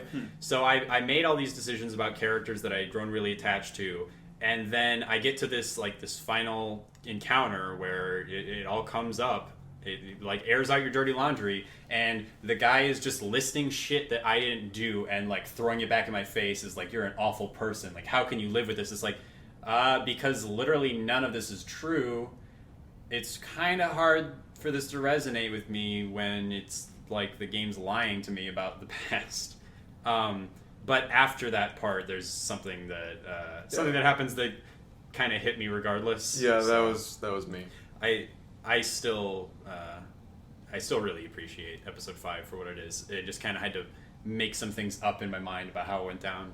Unfortunately, The Last of Us was one that was pretty fucking heavy. You didn't think that, Jordan? No. No, I thought it. That was my other example. I didn't cry during the intro, but I was very much just like, Jesus fuck. Yeah, I holy mean, fuck. there was no attachment yet. Yeah, Yeah, it I was didn't like, care. It was all in what was her name? Sarah's voice actress. yeah. Like, it was just like she sold those fucking. Like, Yeah, it was very Yeah, much like the yeah. kind of, it was like the Up intro kind of thing of just like, you don't have an attachment yet, but it was so masterfully executed that you still, like, it still It's affects like you. stunning. I have no attachment In a to bad way. kids. I have attachments to grandparents Huh. and family and like Okay. parents. So that's why Up is like harder for me to watch. I than- mean, kids aren't like a Last of shortcut Us. to emotional engagement for me. Like, I'm not inherently interested if there's a kid, but I definitely can be, and I fucking was during that. I think I would be more emotionally invested in a child than a grandparent. It depends on the nuances. What a of the strange thing to say. Yeah. character. Not in like a pedophilic way, but Oh, like... really? That's what all the pedophiles say. why am I always on the You talk to a lot of pedophile pedophiles, episodes? don't you, Brett? Hey, what can I say? I hang out with you, don't I? Oh shit, well, you got me. But then also the end. Well, actually, aren't you like 14? Yeah. Just turned 13, guys. Yeah. Oh, wow. Also, the end of The Last of Us, it's not nearly as like intuitively sad. Like it's a much more abstract emotion. I Yeah, think it's what like you feel. You think about it and you're just kind of like, It's logically Jeez. very sad, but it's right. not quite the gut punch. Yeah. I So- felt like it was a gut punch for me. I just didn't feel sad. I felt like It's Fuck. kind of a cocktail of emotions. Yeah. For me personally, like there was some resentment, there was a lot of understanding, there was definitely some sadness. Yeah. But Yeah. man, I was like, yeah, good job. it was. got him. It's one of the hardest like endings you have to play through. I think for me, I was like, I don't want to do any of this. When he shoots the last zombie and the whole world is saved, I just one lone tear rolled down my face. I was like, it's all over. It's hard to- Everyone's happy again. Yeah. Look, for sure. it's 2016. If you haven't played through Last of Us yet, get your shit together. You should definitely play it. I don't feel the need damn to good game. go out of my way to spoil it when it doesn't really add to the discussion. I've already spoiled one thing about it on the podcast. I don't want to Yeah. spoil it anymore, so I'm trying to avoid it as much as possible. What about you, Hunt? So I was gonna say Gone Home and Last of Us because those are two of the emotional games I Oh, played. real quick. Undertale. I think I cried once during that. Go ahead. I still need to play that. Oh, I was hoping that would take your one. You really need to. The one you had left. I was need hoping to. that would nail it. No, it wasn't. Yeah, you're all taking my fucking examples, guys. Yeah. That's have why to I go jumped last. in. Do you have Yeah. like an Xbox example? Because none of us here play Xbox. I except did for play me, I guess. Xbox, but I only really played like Oh yeah, Red Call of Dead. Duty. Ooh. But that's I not got my a little example. sad. My example is the end of Bastion. I think shit, I'm I not could've sure if gotten that I one. exactly cried at it, but it was definitely Yeah. very emotional. Man. No. What? No, What the fuck is wrong No. with you, George? I platinumed that game so twice. and sad. I didn't cry at it both times. I didn't cry, but I thought it was like a masterfully told story. Oh, yeah. It's not like a complex story necessarily. It's not super innovative. It's But it's just good. very well executed. Very good. Which I appreciate more than any innovative story that falls flat. right. Yeah, which is kind of what Transistor ended up being for me. Them trying too much and failing at a lot of it. It's like we're gonna modulate the guy's voice and it'll be just like Bastion. But it made up for it by being a fucking amazing action RPG. Yeah. So that's fine. I don't know if I can think of any other games though. All right. I can think of a lot of anime. Yeah. I don't actually. It's pretty rare for media to make me cry. Like I definitely get emotionally engaged in a lot, but actual tears doesn't usually happen for me. Yo, Yeah. you seen Angel Beats? Oh God. Yeah, you should go watch some Angel Beats, baby. I'm a very Angel Beats. I'm a very nostalgic person. So That's the gateway to tears for you is nostalgia. no, the gateway. Playing old games and realizing they actually sucked. We're not going to go into this on the podcast. Why I'm a very emotional person. Oh wait, actually, I did think of another one that made me Oh really? cry, but it wasn't out of like sadness. I think it was out of frustration. This will be good. Oh fuck! I was thinking of it while you guys were telling your examples, and I just forgot it. Oh my god. I fucking missed my 360 no scope. Yeah, that's it. Yeah. Um, This close to a kill streak. Yeah, but I'm a gotta very think about nostalgic, emotional fucking person. So I feel like the older and older I get, and now we're in this like, the older I get, the more games make me cry or media, and we're especially now since we're in the dads making games about kids Yeah. phase of game development. It's definitely the data science. Yeah. Yeah, the song. The one piece of media that is like guaranteed to work, and there's two kinds of people that have watched this and completely agree, or people that haven't watched this and think you're fucking insane. But Adam Sandler's Click Oh yeah. is Yeah. the most depressing fucking movie, and it's such like an okay movie. Like it's not even that masterful of a film. There's a lot of like really cheesy dumb jokes in it, I've but never it's seen so fucking emotionally resonant that like you should watch it. It's It's not actually a good Adam Sandler. I Really? think It's a it was. good movie. I think it was his I- last good movie. I avoid every Adam Sandler movie that It's- isn't Happy Gilmore. You should It watch also it. has a slow-mo titty scene. Yeah, it's Oh. so stupid. There's so many like dick jokes and stuff in it. So many jokes that fall flat for me that I don't even really enjoy. But the ending of that movie, Yeah, the ending is just like, holy shit. Adam Sandler, I'm sorry. And no one would like anybody who hasn't seen Click would never expect it because you think Adam Sandler, you don't think like tearjerker, but You think Pixels, Yeah. Jesus. which I never even Pixels. saw, but I never it's saw good it, for but I've heard the soundbite. worst I saw it. things. Bad? It's not very good. Yeah. Yeah. But all right, we're running a little long, so I'll quick Yeah, usher we are. on to our second email. What the fuck? Yeah. What? Right? Not Greyson? Yeah, this is What's happening? this Definitely is a made a new, double length email segment. He made another email. Yeah. So this comes in from Jennifer. Wait. No, I don't know, Jennifer. Are you certain? That's what it says. I can only read what it I says. can't. Nobody here rearrange- knows a Jennifer. Wait. We haven't arranged I this can't- already. I know a Rearrange- Jennifer, but All right. go on, Jennifer Josh. asks, Okay. Brett used to do really cool streams. When is Brett going to stream again?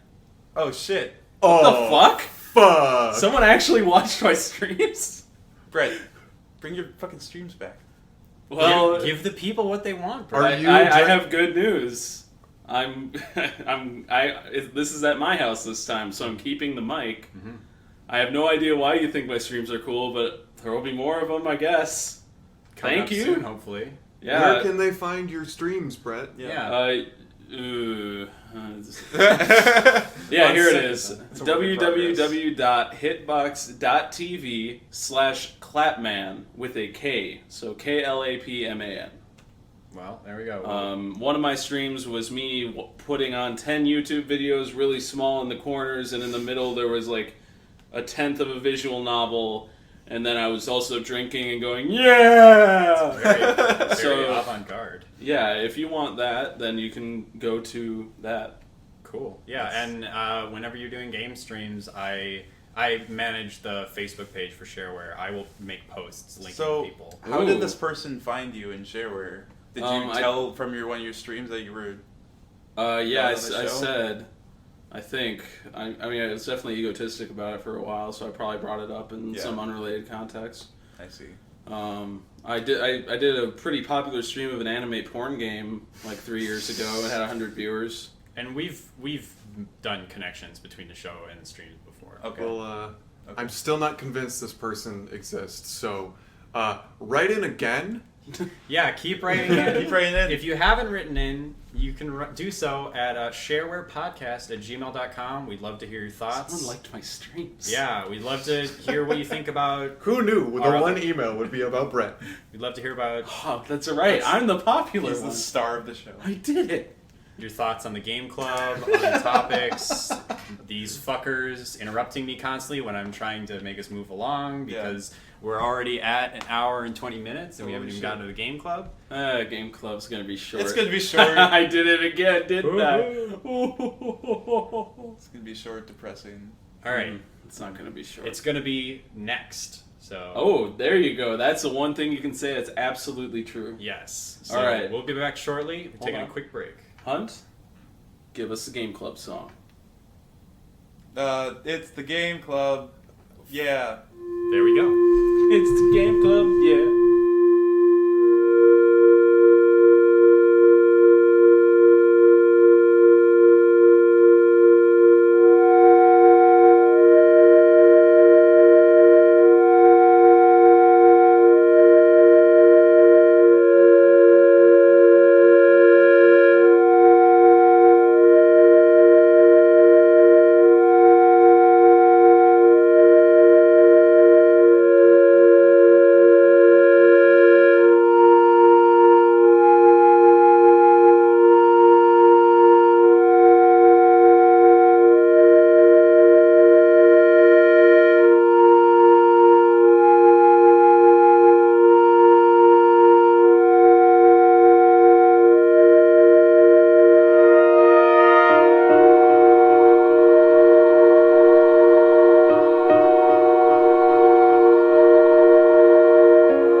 Gang Club. I fucked up the song before. You fucked up the song before, and we had to redo it. I'm not even on the podcast anymore. Game Club. I'm not on the podcast either. I'm done. We're not even one full episode in, and Hunt has already demonstrated himself to be completely unreliable. He is not following the Dennis system, And that's why I'm going to be on the show forever. Because unreliability is what we shoot for. Yeah. So, this Anyway. week's Game Club is a game near and dear to my heart. And that's why I picked it. So you're a lying sack of shit. Yeah. What? Okay. I picked the game this week. It's called Cibele. It's a PC game about online relationships in an MMO and sex. You know, I thought I'd be a lot madder about this game, but after playing it, I realized I just don't care. So no offense to your picking or anything. You guys asked me before this why I picked this game, and I was like, well, I need a short game because I'm only going to be on one episode. Sorry, guys. It's very short. But I also I wanted to play Cibele because at the time that I played it, everybody was ranting and raving about it, as reviewers often do with games of this nature. And so when I picked it up on Steam, I was like, all right, well, let's see how this game is. I like emotional indie games, and I'm down for something different. Rebel FM talked about it. It sounded interesting. And I finished it and was like, huh. That's actually the exact reaction I had. Yeah, but I never had anybody with me to talk about it because none of my friends play indie games. Because 4,000 people have played this game, according to Hey, Steam. now you do. Now it's 4,004. So now I forced these 3 people to play the game with me so that I could talk about this fucking game with people. Yeah, let's talk about it. Here we are. Here we are. Let's do it. So a little bit of background on the game. It's a game written, I think it's designed... largely designed and programmed by Nina Freeman, who is... she works for Fulbright now, the people who made Gone Home, and are working on Tacoma. And not very good at taking selfies. We'll go into that. Wait, is she the actress in the game? Yes. Yeah, she plays herself. And which is the sign of any artistic masterpiece, because you want to divorce yourself from the characters so you can actually write their story objectively. This is based on a true story of her. And it is it's a game with a whole bunch of FMV cutscenes. I guess we can just start on that because the game opens up with a date. I didn't write down the date because February 18th, 2009 is the beginning of this game. It starts with Nina sitting at her computer, and she's just looking at her computer, and you're like, oh, okay, great.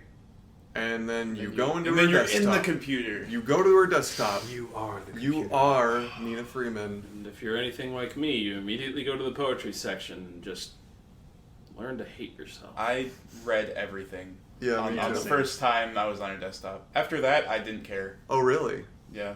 Because this is my second time playing the game. So much worse. And I played the game. This game is the most embarrassing game to put out as a person, because I know a lot of a lot of the pictures are all her own. The poetry's her own too. She also films herself, and a lot of it is her in her underwear usually. So it took a lot of guts to put this game out there. So props to Nina for that, at the very least. However, this game does take place when she's 19, and her poetry and a lot of the pictures in it are when she's in high school. Yeah, most of the content that you find in the desktop portions of the game is between the ages of 13 and 16. Yeah. She has this old blog. I imagine it is her real blog. Yes, they are entries from her actual live journal. Okay. Oh my gosh. And you're like, oh, okay, these sound like they're written from a 13-year-old girl. But there's not anything wrong with that. They just literally are that. And you're like, oh. I mean, it's an interesting novelty, but it does mean that for a good portion of the game, you're literally reading what a 13-year-old girl wrote. Yeah. Which is not... It's only interesting because the person grew older. Right. Yes. At some point, which is not something I'm going to be like... I actually didn't know that this was a true story and that they took actual things. I thought that... Oh, you thought that was actual writing, from a 25-year-old or whatever. No, I thought people just pieced this together because they wanted to make a game like this. Oh, like I didn't realize it was I- actual stuff. I'm pretty sure the Steam store page elaborates on the autobiographical nature. I of guess it. I didn't care enough to read it. I didn't. If this game was not based on a true story, I think I would be a lot less interested in it. Yeah, like that's where I was- kind of the only thing that's making me go like, I'm not gonna be completely dickish. I don't like it, and I don't think it has Well, much. now I have a slightly merit. different Anyway. perspective on it.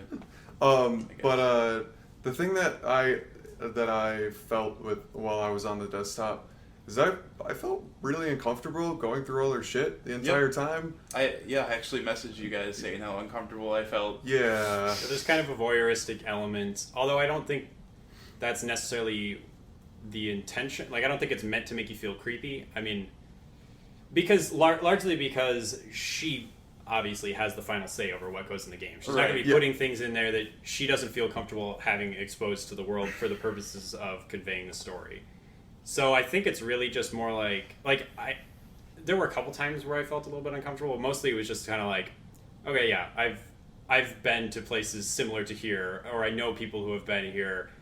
I see where you're coming from with this. Yeah. More so than just like, I didn't get a whole lot of that. I mean, at first I was like, meh, but then I kind of was just like, whatever. It's the game. If anything, you'll like just kind of get used to it because there's a lot of it. So that's either you'll stop playing very quickly or you'll build up a tolerance. It's not a very long game. It's like Oh yeah. I think I a put little like under 2 hours. I played it for like an hour and a half. I think I have 100 minutes in it. Yeah, it's about an hour and a half long game. And I guess at this point we should bring up the price point. If you want. It's yeah. $9. $9. Mm-hmm. I paid full price. There's a for it. soundtrack too that you can get. Soundtrack's not I bad. liked most of the soundtrack actually. Yeah. Yeah. But I didn't really notice it actually. I think that's largely intentional because a lot of it is just kind of grinding music for. Wasn't it a lot of That ambient? makes sense. It was a lot of ambient music, right? Yeah. Yeah, it's a lot of music to slay monsters to. Right. Yeah. Which Well, is let's exactly what you actually want. talk about the in-game game. Yeah. The game inside the game. Well, I think there's a couple details we should hash out in the Me desktop too. portion Okay, before sure, we get to sure. that. Basically, the format of this game is 3 arcs. Each one, there's a time gap between each one, and it goes. You're sitting on the desktop, and you're free to explore her files and that kind of thing. And then you go into this MMO she plays called Valterra. Valtameri. I wrote it somewhere. VALTAMERI. Oh yeah, Valtameri. Baltimore. And the other half of the game, the second half of every chapter takes place with you playing in that MMO. But beforehand, there's some like kind of set piece stuff to glean from it, which is that like she's basically skipping social events and that kind of thing to play this game. She's Right. pretty fucking. You invested. basically get to know her by looking at her desktop. It's like a little backstory type of thing. There, you notice that there's your first indication of the character Ichi, or is actually Ichi. a picture on her desktop of him.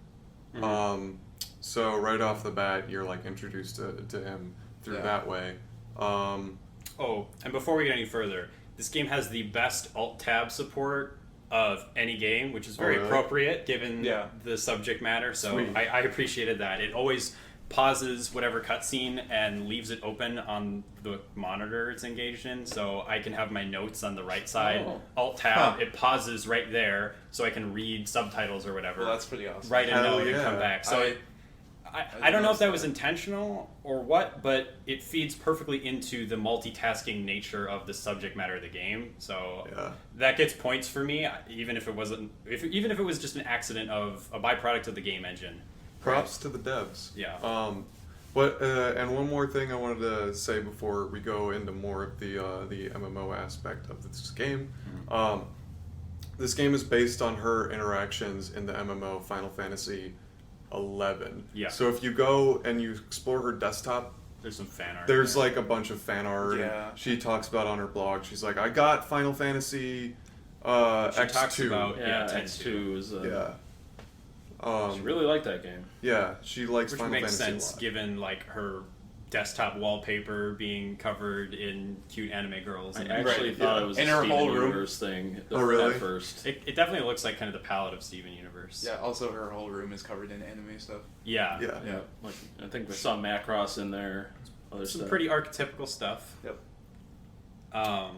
That's pretty much the most of it. Oh well, we didn't cover the fact that she gets into like this emotional relationship. Well, we don't Oh, really know that at yeah. that point based on. Oh, okay, yeah. the- Wait, did you think we were just done with the game club? Like, oh, No. we did it. I was talking to you That's guys? the analysis. Goodbye. But then you go into Voltimary, Yeah. which is I like that. You launch the fucking game from her desktop. Yeah, yeah. it's pretty cool. all of the interface stuff in this game is really well designed. My only complaint is that I wish there was a hotkey to close windows. I know that's not Yeah. analogous Yeah, to me too. real world computers, but you don't do anything other than open and close windows in the desktop. So it'd be nice if you could just press Control or Spacebar to quickly close a window. You also Yeah. can't drag Super around the annoying. windows, You which can't- was one of my gripes. Also, there was one thing I noticed when you open multiple windows at a time. Like if I open like 5 different pictures, You can click through them sometimes. and yeah, you can click through them, and that really bugged me. Yeah, I had that happen once, but usually, and I think this is why they don't let you choose where the window opens up, but usually they have them open in spread far enough apart that you won't ever interact with multiple things at once. Yeah. So they just made a couple of mistakes, like once or twice in the layering of the windows. It's a minor thing, I guess. Yeah. But yeah, so you open up Voltimary, and it's a top-down, just kind of hack and slash sort of thing. It feels very Diablo or WoW. Yeah. Like a very Very bad simplified. Diablo. I mean, it's the purpose of the game is not to have this. It's not supposed to be fun. It's Yeah. supposed to emulate the process of multitasking. Yeah. But And grinding. I would have liked to have fun too. That's Yeah, not the I mean, purpose of the game. it would increase the development time of the game by like a factor of 10. Yeah. But sure, it would be cool if there was a good RPG inside of this story about So love, meta. sex, Yeah. and internet. It would. Oh. It would make me a lot kinder towards it. Yeah. But right off the bat, you have you already have like private messages incoming. So like the messaging system of the game is constantly active, and also you can like get emails from like the desktop level mid game. Yeah, those kind of like came sporadically to help the story go along. Did Yeah. anybody figure out if you could respond to the emails? You can't, You as can't. far as I can tell. No, which is they not just like- kind of you close them, and then Okay. and then she talks about Yeah. she says something right after you close the email every time. That's what I noticed. Yeah. Yeah, they're sometimes used as like triggers to continue Right. the audio dialogue. Which so you're like in a voice chat, you're like in Skype or whatever Yeah. with this guy named Ichi constantly when Which you're playing. I imagine it's like short for like Ichigo from Bleach or Maybe. something. Yeah. Well, it That's can what just I also got. mean number one. Oh really? Yeah. Okay. Which makes sense because I thought because This it guy was. thinks he's number one. Pretty Yeah. egotistical. He's the guild leader of a very important ampule. Yeah. Oh, What yes, I- the ampule. What I got right off the bat is like I didn't write down very many quotes from this game because I played it through before. But he talks about he's like, man, we're gonna go into this new game, and we're gonna fucking like fuck up these guys in this zone, right? And she's kind of like flirting with him the entire time. And I got off the bat that he like wasn't following any of her flirtatious comments. Yeah. Well, Right off the bat. That was me. Okay. I guess That's- initially, but Initially, it that's pretty what I quickly thought. becomes reciprocated. Yes. I never really Yeah. got the impression that he was rejecting her or That was not my- picking up what she was laying down. He was That probably was my initial thoughts when I first got into the game, and then like If anything, two I dialogue thought sequences he later. drew first blood in that respect. oh, Oh, yeah, really? he did because he started going like, "Oh, but you're hot." or Yeah, something. Yeah. You You have to know you have He been said, stressed. Yeah, oh my Jesus God. Christ. He really jumped right into that. Yeah. You know, speaking of this, there was a lot of really cringy, like forced, like dialogue. I thought it was all extremely cringy and forced in the exact way teenage flirting Yes. is cringy Really? and forced. yes. Yeah. I thought I know conversations Like, that exactly is- like this in real life. Yep. That was actually like, Some from me and some from friends. Yeah. Or just, I think this game completely nails the dialogue 100% of the time. Me too. okay. my only problem is with the content itself, not how it's like brought in. Like, I just don't think that this kind of thing makes for an especially interesting story. But then again, it's only an hour and a half. It's kind of a nice look back. It's like a movie. Yeah, it's like a Yeah. it's like a look back at that point in your life where you did this sort of shit, and you just go, Yeah. huh, Yeah, all right. But yeah, so That's me. The flirting That's gets me. very unsubtle Yeah. very quickly. He asks for a photo. Yeah, Yeah. right off the bat. I'll trade you a photo for a photo. Which Just they've fun. been Here's they've my been dick. they've been sharing photos over on the forum for this game. Yeah. Like, But not like directly to one another, Yeah. just like in like, hey, here's pictures of me threads. but it's also This clear. is where it starts escalating to one-on-one. It's also Yeah. clear that people are like interacting with each other through the game. Like they talk about, People I met have up with this guy, I met up with this person, which Yeah. is Which like, isn't something that Ichi and her talk about initially, no. but that becomes more of a sticking point later. I actually think it's really cool how this game emulates the actual experience of playing like a social game and juggling like social media and shit on the side, because the way that you're getting messages coming in that are like kind of tangentially related to the things you're talking about with Ichi, and then they influence the way you direct the conversation. Yeah. Is I think it's really smartly laid out. It's also just realistically irritating. Like when you're focusing It's- on the game yeah. and you're like, I okay, noticed that too. oh great, another fucking email, and like you want to see what's going on, but you're Yeah. also on the other hand just like, Yeah. I want to play the game. I want to like get through like this part of the story. Like I want to You get kill like these a- monsters. Yeah. You can actually like you can go and chat with people in the game chat, and Right. you don't have to send them messages. Like they get like you can be talking with them and they might bring up something and you're like, I don't want to respond to that, and you just don't have to if you Yeah. don't want to. Oh, that's You know, kinda cool. I actually Yeah. went through a whole entire one of those message threads, and she kind of stopped the conversation on her own without me Yeah. like having to. They usually wrap up when Yeah. the voice conversation is wrapping up. Like they generally, if you do pursue the text conversations, some of them are like just kind of like set dressing, but a lot of them end up, because your relationship with Ichi is becoming more known throughout the ampule, a lot of them end up being about that because people are noticing that all you're doing Yeah. all the time is Right. getting on to hang out with them. So And you're not playing with them anymore, and they're kind of like, yeah, hey. people being like, "Hey, we haven't done a raid together in weeks and stuff like that." Or like, my girlfriend just broke up with me. Want to hang out? yeah, which is one of and the she's funnier like, ones. I don't know, because she's Yeah. kind of working on something else right now. Or she gets emails about like, oh man, I got really drunk at this party, and we made out. Like I made out with this guy, and he's got this friend. You should get together with him. Yeah. And she's like, no, I've kind of got this. I know a guy. I know all a the way guy across on- the country, and Yeah. Well, so it ends up escalating to him being like, "All right, take me another picture." And she's like, "Okay." So she naturally goes for the pillow tripod technique. yeah, and that's the end of Act 1, just right there, if I remember correctly. Yeah, she's Yeah, yeah. photographing herself in her bra, Yeah. and then it cuts to Yeah. black. She's in her. I mean, I noticed like she goes up to the mirror and she looks at herself like, and you're like, She's like checking out her belly.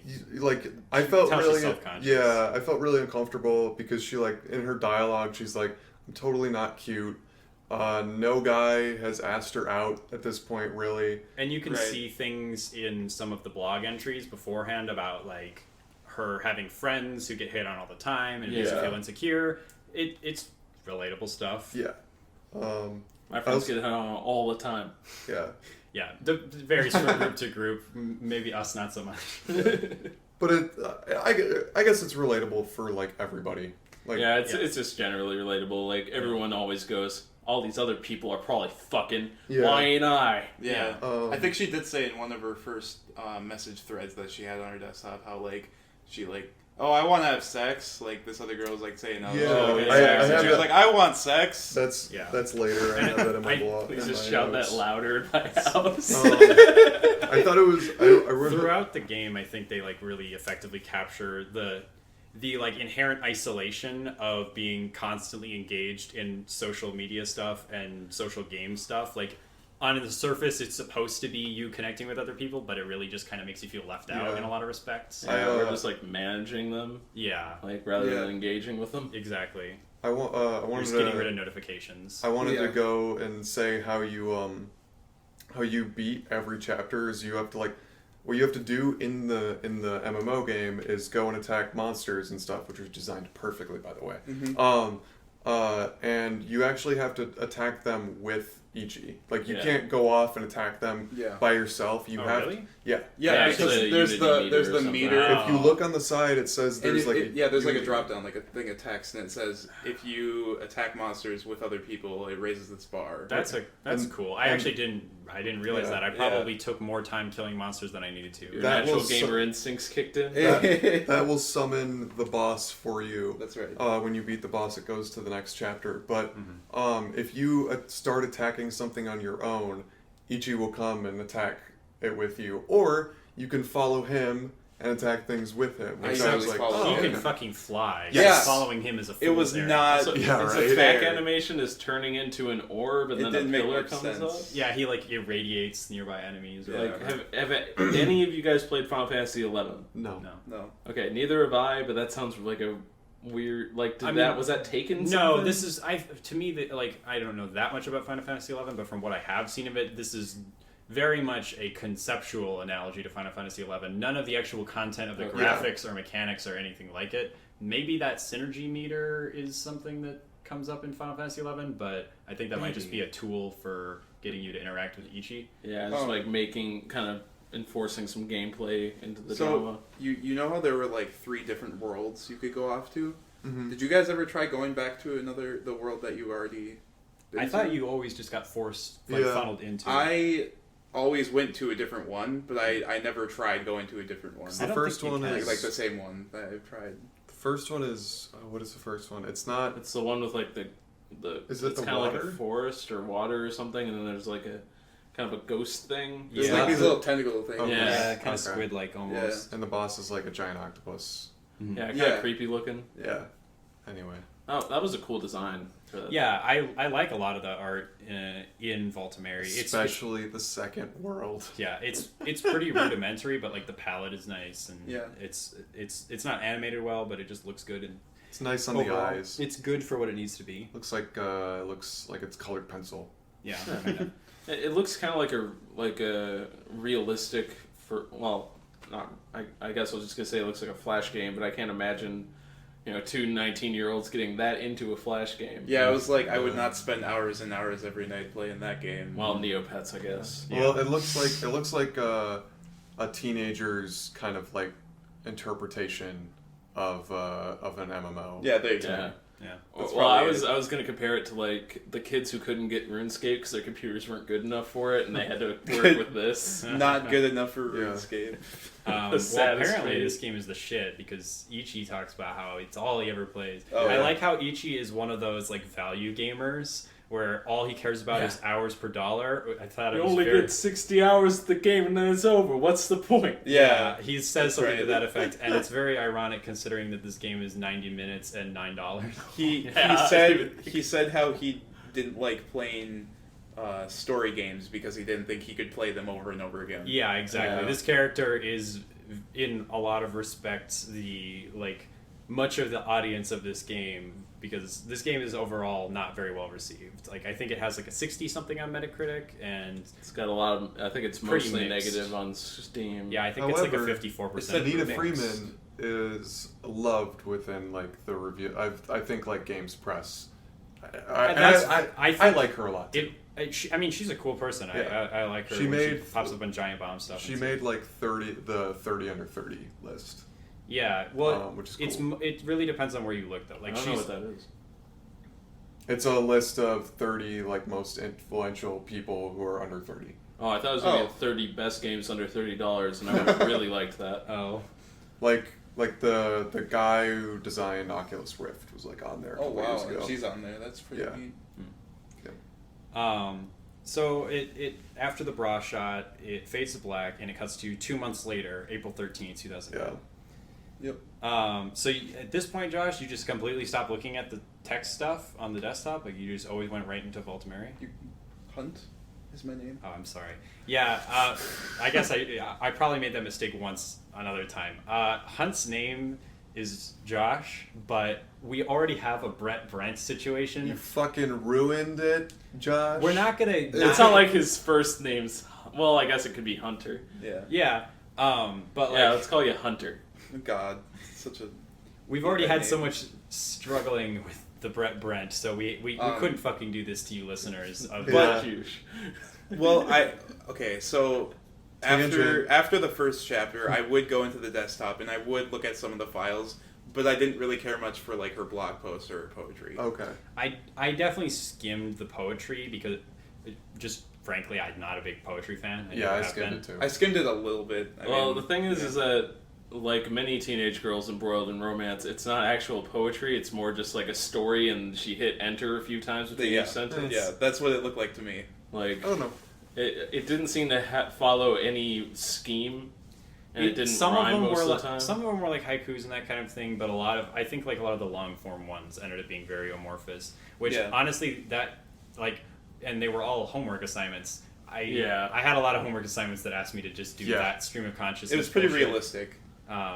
So I don't know. I enjoyed being able to sit there and go, "That's not good poetry, you 19-year-old girl, and I don't even like poetry, idiot." Yeah. But it was fine to have it in. I'm not complaining. Right. It was entertaining. A lot of it, I think there are some important points with the poetry. I think this happens in chapter 3, but when she's getting editing feedback from one of her friends and that kind of thing. Yeah. But overall, that's right. Overall, I skimmed more than really absorbed. What happened in editing chapter 2 feedback again? is just There please stop. was more development in their relationship. Not in there yet. I mean, Focus up, man. Focus up. I'm trying to remember though. Oh, okay. What I noticed on chapter 2 right away on the desktop, there's now a shopping list. Right. That's lingerie. all Right. underwear. Yeah, it's lingerie. Sexy underwear. Yeah.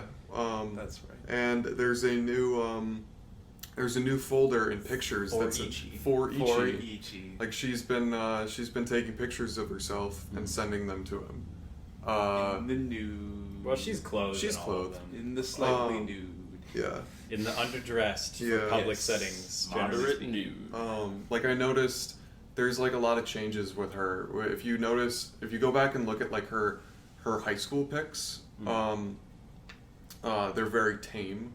Yeah. And if her old forum pic is her as brunette, with longer hair, and she's just sitting there very static, it looks like it was just taken on a whim. Yeah. And then her new forum pic is her giving a very I don't know, Bubbly. provocative, more provocative look than the one before. And I know that's something that I know a lot of people brought up in reviews and comments on the game, is you get you get a lot of insight. We're all straight white males here.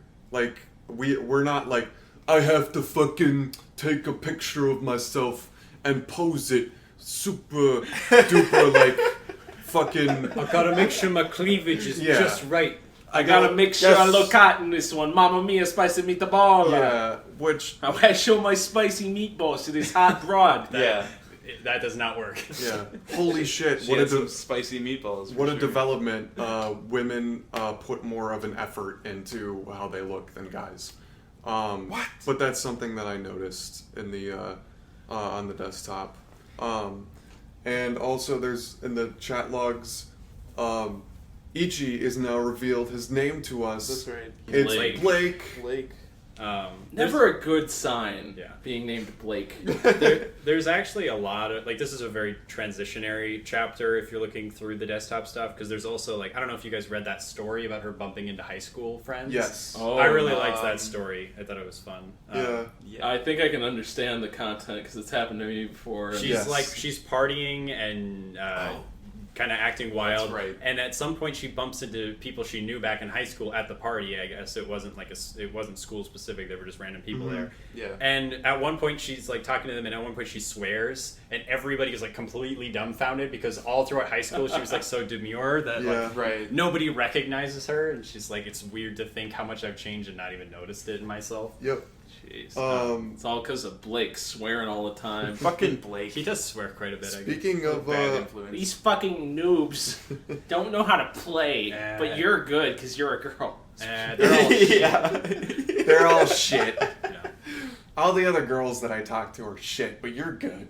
I also like that all of the content from previous chapters is still on the desktop, like accessible, Right. but it's just like resorted into old folders Yeah. and stuff. She which like is- marks it like old. Yeah, which is that's exactly cool. what everybody does. Yeah. Nobody ever cleans up their desktop; they just shovel it deeper down. God, I wish I could show the listeners my desktop right now. No, you don't. Just the mess of layers and layers. It of was bullshit. literally almost full with folders until I cool. cleaned it up a couple days ago. It's pretty clean.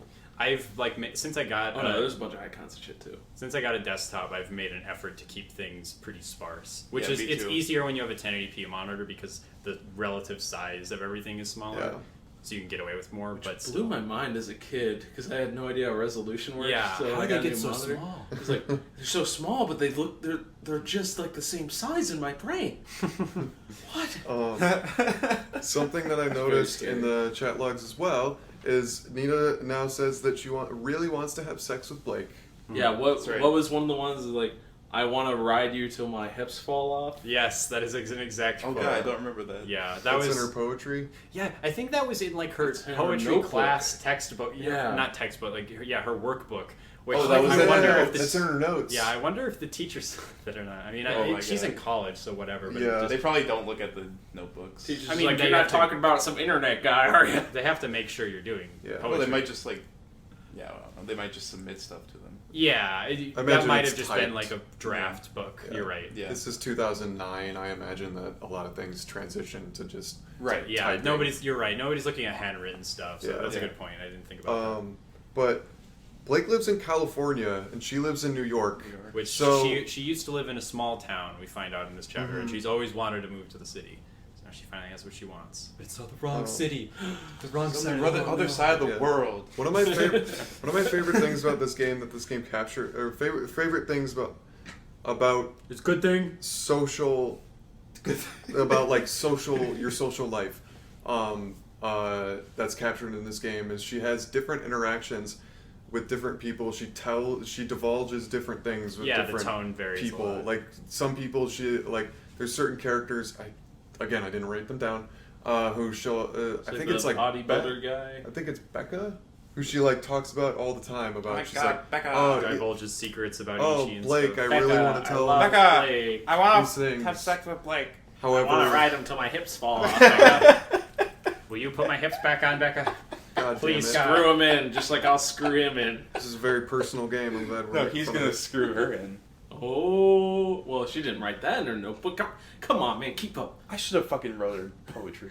Yeah, you should have written this game. What were you gonna say, Jordan? That was it. I mean, like everybody has people that they're like, oh, I can talk to you about this, but I can't talk to you about this. Yeah, and That's captured also well. she comes across as like way more bubbly in textual conversation than voice, which Yes. kind of speaks to like the performative nature of like blogging and Right. stuff like and that. that Oh that makes my sense God. for that type of person. And in reality, she's just silent. Yeah, she's Right. very deadpan in most of her conversations, but she always ends all of her posts with like "ta ta" and stuff like that. Yeah. It's all very cutesy and very anime inspired. I didn't frankly. like the voice acting very much, and what I guess is a realistic way, but she had that cadence that kind of every 20-year-old has, where it's like, Yeah, I It's noticed that too. very reminiscent of playing Dota with you and friends. Yeah. oh yeah, well, yeah. It's spot Yeah. on. You I did don't it. When you I don't like hearing it, and I don't like speaking it. when you get back into the game, Ichi's like, "Oh my God, you're so fucking hot." Yeah. And now that he- you've sent Nice pictures to him, move. yeah. Every time you kill a monster, well, not every time, but sometimes when you get the last hit on a monster, Yeah. he'll shout "nice move." She'll one- do that to him too. He also- It's a- Yeah. He's like, I think on the first boss, he's like, "I totally got the last hit on Yes. that boss." Right, Yeah. right. There was something I know. Did you guys ever use those like emoticons that they have in the game? Yeah. I don't think it ever actually did anything. He'll respond sometimes. Yeah, he Did he will. really? Yeah, I've seen him use emotes before. Yeah, you have an angry, a sad, and a happy emote in the upper left corner. I just kept But he using never the sad talked one. about it. Like there was no dialogue about the emotes. No, but I mean, I don't usually talk about people's emotes, No. Okay. voicing with them. I don't know. It's like, that was a really good emote you did there. Yeah. Yeah, you really Yeah. pressed the one with the smiley face instead of the one with the frowny I mean- face, I or the mean- one with the angry eyes. What I'm thinking is like maybe like It would have been she- cool if you could have just been mad at him the whole game and just nothing came of this. Well, Somebody like- gets like- laid. if she was like acting like upset with him, I would do like the unhappy one. to like emphasize. Okay. But it never like Does anything? it never really made an impact. I felt. No, I mean, I think it's just like he's more likely to respond with one if you use one, but that's Okay. kind of the extent of it. Okay. Like the voice dialogue is the voice dialogue. It's going to happen the same way every time. All right. It's supposed to emulate an MMO. That's why it's there. Yeah. Yeah, Oh. All right. not Yeah. super purposeful. It's It more doesn't have a dance. Yeah, that's a good point. It's a shitty MMO. This is a then. shitty MMO. There's no Carlton. I would unsubscribe. I don't know what the Carlton It's is. not unusual. Okay. Okay. Visual gags. There's a pop-up that comes up with flights because she's thinking about going to LA to meet up with Blake. Did Yeah, she I tell him didn't- at that point? No, I didn't actually know this No. was a thing, but she has like a reminder set, like, okay, whenever a flight from NYC Was less to than LA, this much. yeah, it gets below $150, alert me. I think it was 400 something. I Yeah. think. No, that's chapter 2. It's 150. I think that's a pretty specific point. Is Really? in chapter 2 the price bar is $150. It's because she wanted to spend lower than she probably Yeah. thought she could. Yes. Yeah, she was looking for an actual deal Yeah. at that point. So it pops up, and then she kind of like not so subtly redirects the conversation to, "Hey, have you ever thought about meeting up?" He's like, Yeah. "Nope, I don't do people." Oh my god. I like the I was internet. so Fuck. upset with him. I fucking hate EJ. He is for the worst person. That's exactly what I've done when people tried to do that shit with me. I was just like, no, absolutely fucking not. Yeah. yeah. And I can get it, but he was so like mean about it. Yeah. I got it. I think he was more there's the- edgy than mean. Like Yeah. he kind of like mystifies his He was inability definitely, to like, connect with humans. I can't understand people Edgelord. and they don't know me. But through either. the game, I can connect. With It's, you. um, And I in feel more reality, comfortable in the game. In Yeah. reality, he's just going like, "Are you fucking retarded? You made a fucking mistake on my fucking raid? Were you born this fucking stupid, or did you have to work at it? You fucking idiot." I mean, I saw it more as like I'll never yell at you though. yeah, you know- you're cool. like I went through a phase like this where you think you're just like such a badass and trying to impress every girl ever Hell yeah. because Yeah, I mean, it's posturing. Yeah, It's- like Nina is like probably one of the only girls who's like been paying attention to him, so he's trying his best to be like. I'm interesting. To be Mostly- confident, mostly and through stuff. self-deprecating humor, which Yes. is definitely a phase. Isn't that I'm what she said all she too familiar with? didn't she say she liked like the self Yeah, she's like she was talking to Becca, I think, about how like they resonate with one another because they both have They're low both self-esteem and they self-deprecating. can Yeah. relate on that She's point. like Yeah, that's always a good mixture. yeah, I've been there. it works so well for them too. I like her story about how her parents met because Oh, it was like yeah. it was really The antithesis. Complete opposite. Yeah, it like Yeah. it was his father was out on a boat with some friends, and he's like this super macho dude, and he saw her mom way over on the beach. They were like I don't know how far out, but they were a pretty significant far out, distance yeah. out into the bay. Yeah. And he sees her, and he's like, this woman is so attractive. I have to swim to her and ask her out. which is it's a great foil. And then for like she was what's going okay on in with the it. story. She was okay with it because he was put so that much impressive. effort Yeah. into it. Yeah. And like honestly, that's kind of a sweet story. Yeah, Like, no, Yeah. it totally Yeah. is. like, it's And then like, their okay. story It is is like, the antithetical story to this, like, supposed meetup. So. Yeah. Yeah, they talk. I think this is the point because I have it in my notes. I have a quote from Ichi where this is the point in the story where they're talking about like, talking in real life. Like, On the phone? he says no. He says at this point, like it's easier to talk when you're not looking at somebody. Like, which Yeah. I was like, oh, this is totally why he likes playing this game and why Nina likes playing this game because you don't have to look at somebody, you don't have to fucking Make eye contact. make eye contact. You don't have to be like entirely social. You Yeah. can interact with them while still leaving plenty of room for your own delusions to Yeah. Right. feed into what you think they are. That's Which right. is so like this was made in 2009, but I feel like this is even more relevant now Wait, too. made in 2009? I mean, this The took place story. in 2009. When That's was what it I meant. actually developed? This like, came the out game? last year. year. Oh wow. Yeah. So I feel like it's really relevant to now, and I liked Well, that he put that in that was parts. in there. Like, I think the themes are still relevant, but a lot of the nuances are very mid-aughts. Like, a lot of the live journal stuff and that kind of thing, and like Nina is feeling blah at the bottom. Like, that's a very quintessential live journal tag, and you won't see anything like that anymore. It's very dated. Right. Well, I meant based on like it's easier to talk to somebody when I'm not looking at them. Yeah. That's what I meant. Yeah, I know the themes are still prevalent. Did we talk about chapter 3 yet? We're just wrapping up chapter 2, which basically all that's left to say is they have a phone call, and basically they express desire to have sex with one another and exchange I love yous. What would you do if we were meeting right now? I'd kiss you and hug you And I'd hug you. and then Would you want to fuck? Dude. he's never really straightforward about fucking, even though he's so obvious. Nina is way more. Oh upfront yeah, about she's so fucking like horny all the time. Everybody. No, like she was upfront about it though, wasn't she? Yeah. Everybody has had these fucking conversations, bro. Don't make fun of her for it. Shit, I haven't. All right. My life. I really like It's an empty shell. There was one other thing that You I gotta wanted play to more bring up. Voltameri. Yeah. This dude- that's how you get laid. More into WoW. Go to the. I went in the Gold chat Shire. logs, and she's had this fucking relationship with this other guy named fucking Fire. Yeah, which was it was like an hilarious. old, like semi-cyber flame. Like they kind of flirted for a while, That's but right. nothing happened really. Yeah. and it fizzled out. I like how she's had other relationships with people, and there's like this community on this MMO that they're like, there's so much drama in Yeah, this it's MMO. a very incestuous group, both literally and figuratively. But like, she never met any of them. No, she she's met met up people. with one of them. She met, but they lived like in New York though, right? No, he thought- came in town for like a con or something. I Yeah, think. Oh. there's a few Yeah, that of them was that the she's met up with. Dial guy, I think. Yeah, Yeah, that's right. Okay. I thought he was already like part of the New York. No, I'm pretty sure he came to visit. Oh, okay. I'm almost sure. You might be Yeah. right, but I'm pretty sure he came to visit. Oh, we'll have to go back and play it again. Yeah, I gotta play it like Yeah. 5 times.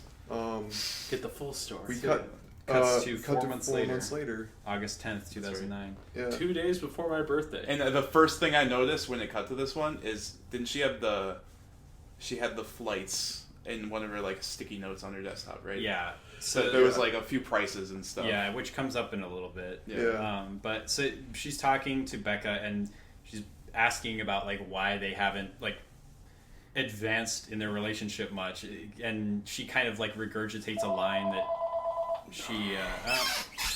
Oh my god. Oh, someone's joining in on the show. Yeah. Oh, we have a caller. We have a caller. I unplugged the fucking phone. It's the ghost. Phantom phone. We'll work with it. Yay! No audio gags. She's like, It's Jennifer. they're Back to the show. Give me the streams now. She comments on how like they're basically all but they're like boyfriend and girlfriend and everything but name, and she's like, well, we don't want to put labels on things, Right. which is Yeah. totally something Ichi said to her. I'm Oh my 100% God. certain. Yeah. Oh, definitely. Did you notice that there's even now more pictures of Blake, and he's got his shirt off? Oh, With his yeah, right. shirt sure. I remember that. Yeah. That picture. And there's Which- some more love poems, which are pretty now hot. explicitly about Blake. Yeah. And also, there's like a dialogue. I don't remember who she was talking to actually, but she's talking about how like she's barely even on Voltameri anymore. Right. She's literally she just only going, goes on for him. Yeah, And they're exchanging phone calls. yeah. They're usually just on the phone now, so she doesn't even really play the game anymore. She only plays it when he wants to play. Yeah. They don't need to do it to talk anymore. They're just talking freely Like, outside. and he's on the other side of the country, and he's like, I usually play it when I wake up, Yeah, first thing. and I think they specify that she's playing it at like 5 o'clock. So Yeah, she's skipping classes at this point. Yeah, but that means that he's like waking up, at like noon, 1 o'clock, Hell yeah. and going and playing it, which is totally a thing that I do now. Yeah. Yeah. That's how you game, Great. son. So yeah, so you go into Voltameri for the third and final time, and the drama has escalated to kind of ludicrous and yet still very grounded extents, where like you're getting like 3 messages at a time from different people with different opinions on you and Ichi, and like, oh, you're like disrupting the guild activities and that kind of thing.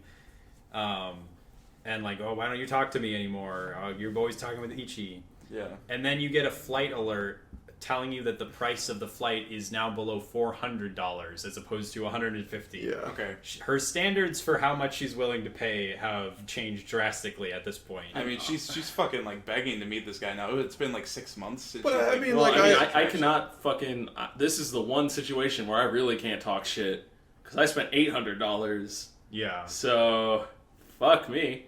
Yeah, like I totally understand where she's coming from. Like, Saddest part of my Yeah. life. But she kind of brings it up again, and he's getting really cagey about it. Like, he's kind of sidestepping the topic Yeah. of meeting up and kind of alludes to not really wanting to. I think we referred to this earlier. Well, like, it's more concrete here. Like, Yeah. they basically... he lays it out suc- all on the table. Yeah, well, he Right. successfully sidestepped the conversation in Act 2. And this time he tries and fails. She's kind of pressing him about Right, it. yeah. It's Well, their we very need to talk in first. person about To me, I this. was like, oh, this is their very first fight. Aww. Yeah, I guess so. And she's like, I don't understand. Like, why are you being so weird about this? You told me you loved me 2 months ago. You say It's it like, every I day. still can't deal with my feelings. Yeah. Yeah, but okay, so here's the one. I credit this game extensively for its attention to detail. I think it does a really good job of the presentation overall. But there's one continuity error, which is she just said, you told me you loved me 2 months ago, but the last Fade to Black was 4 months later. Oh, no! Oh. My guess is that they recorded the dialogue and then she ended up changing the timeline later in the canon and they just didn't re-record it. I don't know what's up with that, but that is literally the only continuity error I could find. Everything No. else seemed rock solid. It's time travel. It was like a Ooh. really minor thing, but It's it just time travel. the only It's a good reason. wrinkle. Yeah, it was. Well, it might have been that they say "I love you" like all the time now, or something like that. No, Maybe but she just forgot. specifically points out like the first time you openly admitted. Oh, okay. Was it like a very like specific like? Yeah, she's Yeah, like, this is the we first admitted time. that we loved each other 2 months ago, and it Okay. was totally 4 months ago according Okay. to the game. Maybe she just forgot. Yeah, I guess. Maybe. I don't know. The only reason it Oh, well. stood out to me was because she does such a good job of keeping everything like cohesive and in line for the rest of the game. So it's pretty minor. Whatever. Well, I never noticed it, so Me neither. And I played it twice. Yeah. But she's like, I want to meet you, but I also want no relationship whatsoever. Yeah. I like being single. It's comfortable. Relationships are attempts at living in normalcy. I can I can understand that. He's like- I mean, sometimes it's nice to just be a weird little gremlin living in a shithole. Yeah, I mean, Yeah. there are nice things about being single, but there's a lot of pretension to his tone. It He just does- doesn't want to try new necessarily his things. words, but I would argue his words occasionally hit there too. I feel like this is the type of person that he is you know he's trapped. Isolationist. He's an isolationist. He's Yeah. trapped too much in like his own world, and probably doesn't get out much. I don't know how they talk Well, he's about. got to because he's kind of ripped. Yeah, they Yeah. talk about partying like. He hangs at out one with point. guy friends a decent amount from the Yeah. pictures, but you never see him with other women. Right. Yeah, so I don't know. All those bros. Yeah. His dudes. Just bros doing bro stuff. Nothing gay, just bros, man. Yeah, Just, I don't know. Don't make it weird, man. Just some straight guy on guy action. I don't know yeah. how much he how much he wants to fucking go out and do shit, but it doesn't sound like he wants to. He's uncomfortable because this is like the first time he's ever. He likes his comfort zone. Yeah. This is the first time he's ever been serious with someone. Yeah. Air quotes. Yeah. Well, she thinks it's serious. I think that's the point of. Yeah. But of he's the like game. struggling. Like he thinks it's serious, but at the same time, he's like, I don't want this to be serious. Yeah. I want to fuck. Is basically He just wants seems to fuck, be but his- Yeah. so Well, she asks him about like, what would you think about having sex with me? And he's like, physically, I want that, but Yeah. mentally, I don't even know how to Yeah. handle that. Like, yeah. Yeah. And honestly, I still don't really know how much of this is what he's admitting forward facing versus truth. Like, I don't know how much of this is posturing at this point and how Yeah. candid he's really being about like Yeah, what his intentions are. it's hard to believe him, really. Yeah. Especially after the end of chapter 3 and kind of the epilogue. Yeah. Because he basically, The she epilogue. kind of she wears him down, I guess. Yeah. And he's like, okay.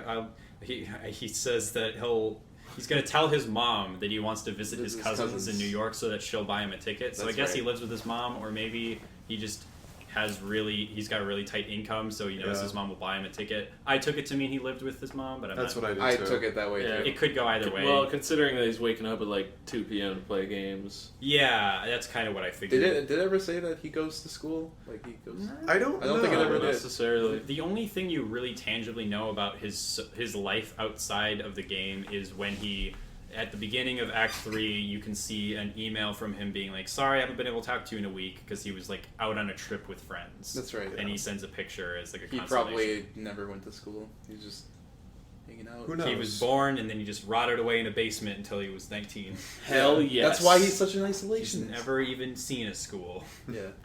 I don't want to judge him too much, but you know, I mean, everybody's a kid once. He's a shitty person in the way that almost everyone is a shitty person at some point in their adolescence. Yeah. He doesn't.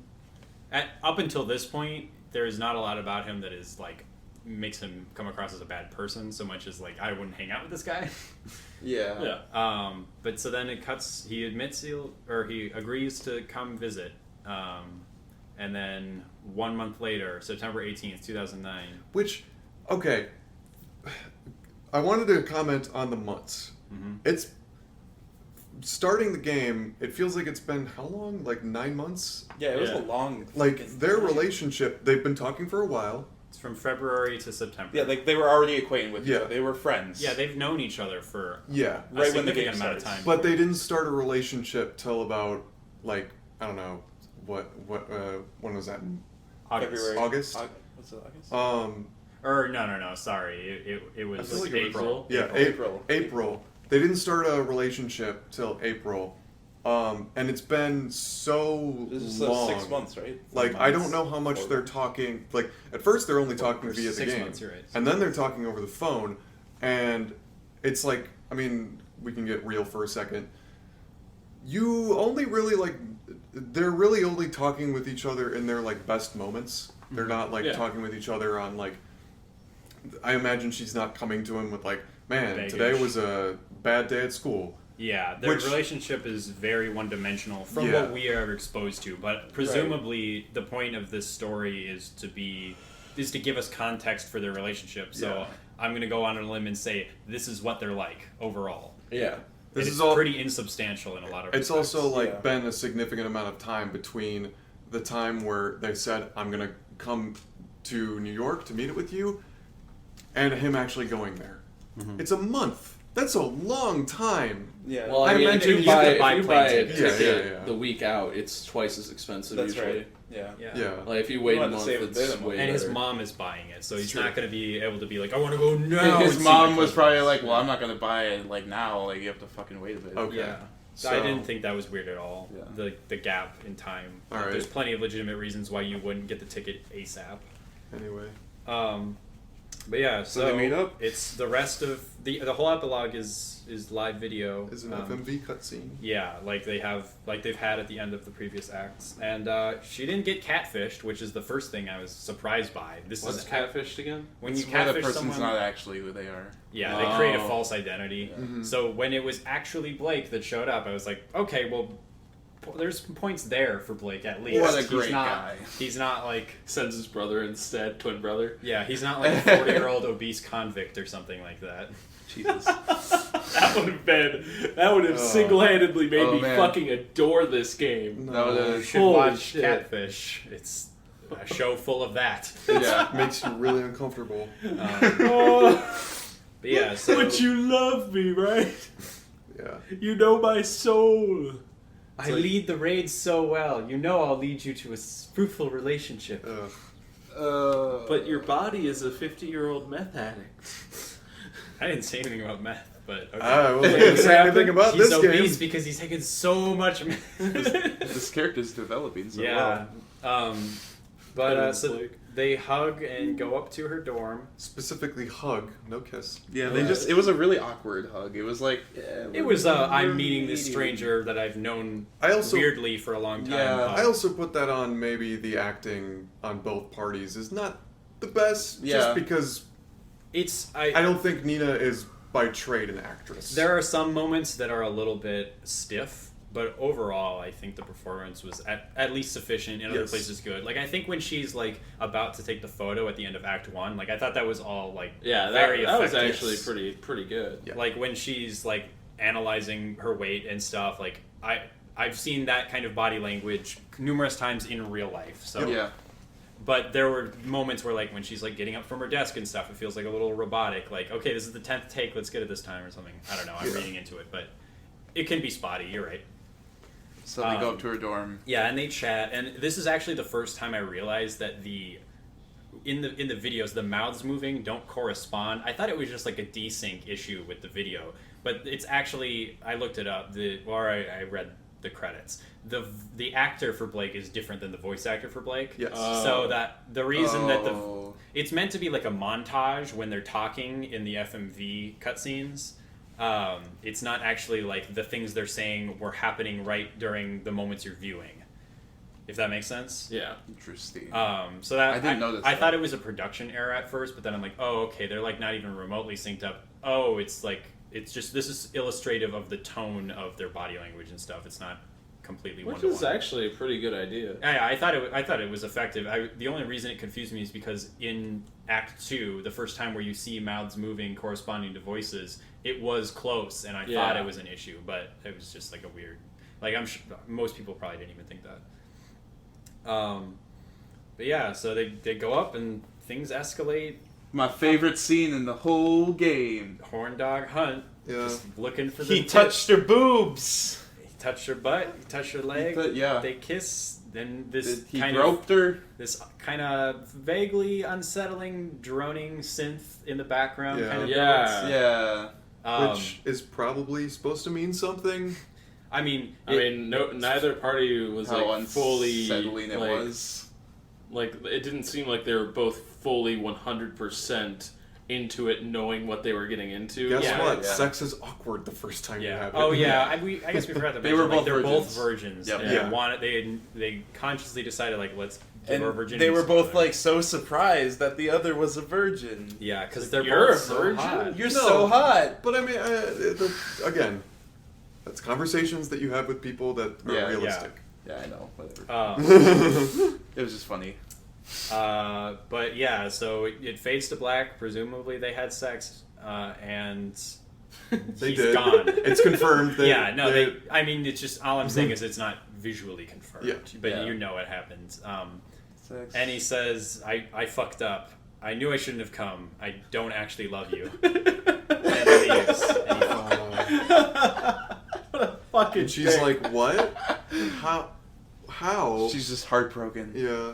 yeah, Oh my god. because she's known this guy for probably like a year or Yeah, probably. more, and been openly exchanging "I love yous" and stuff. Oh, for but he was half a like, year. "We can talk when we get back. "Yeah, I still want to be normal with each other. Yeah. I think." Let's not let this get in the way. So here's I still need you for my raids. overall. You're the best." Yeah, we get so much work done. We'll figure it out.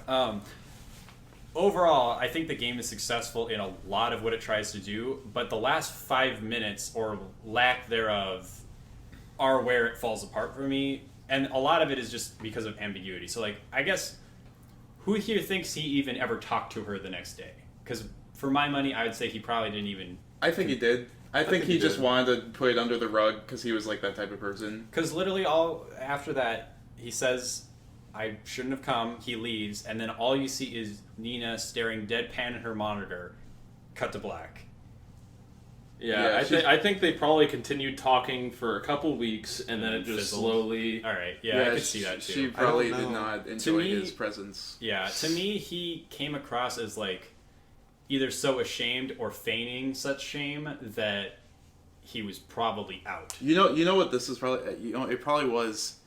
I think at a certain point he regretted getting this far into the relationship. Yeah. And he was like This is he more emotionally begrudgingly impactful than I he thought it begrudgingly went there, and he probably knew it was gonna just be like it was gonna fall apart. Yeah, but he she was did going to take it anyways. more seriously than he had been, Right. and more seriously than he had been saying he was. Right. He Yeah. probably thought about like I'm fucking up right now, but But part of me wants to Yeah. do this. Like all men, he was like, "Dude, I'm gonna get tits in my face." Yeah. I got And the titty. She wanted something more, which I don't blame her from all of her I'll conversations. give her all the grinding she needs. It's just gotta be the proper type. Yeah. Yeah. But then there's also a quote at the end, which I guess is like the sole element of like takeaway this game gives you, which is first love is a very confusing thing, and sometimes it really hurts. But I'm glad I had mine with you. And I feel like I'm glad that was there, and I think it's pertinent. But I also feel like it's insufficient for what I was hoping we would get out of the game, because honestly, you guys were very open, with Brett in particular, you were very open about going into this game expecting to hate it and being like excited to tear it apart. Honestly, I don't think there's enough here to even hate. Like, I don't think there's anything, because the game doesn't have, maybe I'm overlooking something, but to me the game doesn't speak with a conviction that even warrants like a distinct emotional response. It almost feels more like a documentary. Like it's explaining facts, but it doesn't give you like I don't want to know, because this quote to me is what Nina thinks in 2015, and like awesome. Like you've taken something away from this. Like this is like clearly she handled this maturely. Like she understood there were mistakes on both sides, right. One side more than others, but like she grew from it. I don't get why she's glad it was him, because it seems like this is just kind of the worst case scenario. But, I mean, because she learned about it. She was pretty happy for a lot of it. Like and she learned to be okay with herself. Like she had developed such low as a self-esteem That's at true. the beginning. Like she gained a lot more from Ichi than I think she lost overall. If you look over the course of her development, and like that's awesome, and I think that's interesting, but I don't think that's enough. Like I don't want to know I do want to know, but I don't just want to know what Nina thinks in 2015. I want to know what Nina thinks like right after the final scene, or like maybe a year after the final scene. Like I want like the raw visceral reaction. It felt like all the frosting and none of the cake, kind of. Here's kind of like, this is the emotions. It's over. For me, I felt like that. I felt like that delves more into like the more personal side, because definitely after a breakup it becomes more personal than all right, in the moment I'm gonna fucking whatever. But I want an inner monologue. Like I want to know what the fuck is going on in her head in the coming months or whatever. Like that would have been nice, because it's like the end of it's like it stopped at the end of Act 2. Like to me, the greatest problem hits the protagonist and that's over.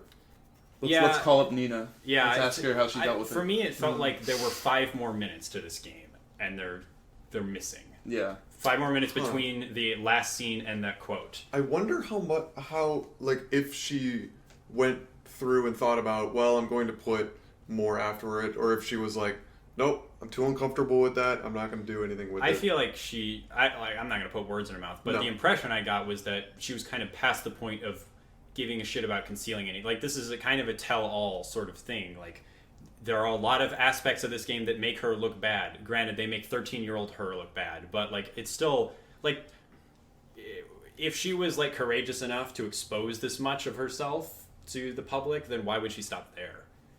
Okay. Like she That's a good literally point. she was okay with herself being groped in a full motion video segment. Like that's kind of the end game as far as embarrassment goes, the way I see it. Yeah, like I don't think there's anything else that she could have shown us that would have been like, oh my god, Nina, what a slut, or something. Yeah. Well, guess what? There are shitload of gaming culture is but in she's a bad not, place she's right not now. speaking to them. She's speaking to like the 3 critics that you paid attention to that like really like Nina and that kind of thing. Like she's speaking to the 2,000 of the 4,000 players who like it really spoke to, who had experiences like this and wanted to see this story told. Okay. I don't think she's speaking to like the COD player and that kind of thing. And Yeah, like she was not making this game going, I wonder how Brett will like it. certainly not. Like I wonder how Shareware will like it. I give it 5 out of 5 stars. How many stars? well, you did play it again. Do we I do did play it ratings? again. Is that something we No, can it's do? not a No. review, but if you feel like you have a star I mean, rating I in don't mind, have I a would s- be interested. I to don't hear have it. a star rating. I never really I don't like stars to begin with. Yeah, Ratings you're a should- weirdo when it comes to scores. ratings are. Well, would bad. you if you did do ratings, draw or If I did do ratings, probably like 3.5. Oh wow, Out of that's 5. way higher than I Yeah, thought you were going to say. 3.5. I mean, Okay. after analyzing it with you guys, I feel like I was more harsh on it than I probably should have been. Yeah. To me, I think that a lot of the like conceptual elements of the game are more successful than the practical elements. Like, I think it could have succeeded on both levels if they had just given me a piece of her mind in the aftermath. And like, just like, I want to know what you think is the message. Because I have some ideas of myself, but like, it's an autobiography. Like, I'm curious what your take is. And I didn't feel like I got that sufficiently. But like, Yeah, it is kind of like an autobiography from someone other than the author's point of view, which is just sort of strange. I guess I didn't get that impression so much as like, it just felt like there, like I said, it felt like there was a gap. Because like, to me, this is like, the whole medium of the story is just like an onion of self-reflection. It's like 15-year-old her looking back at 13-year-old her, and 17-year-old looking back at 15 and 13, and so on and so forth.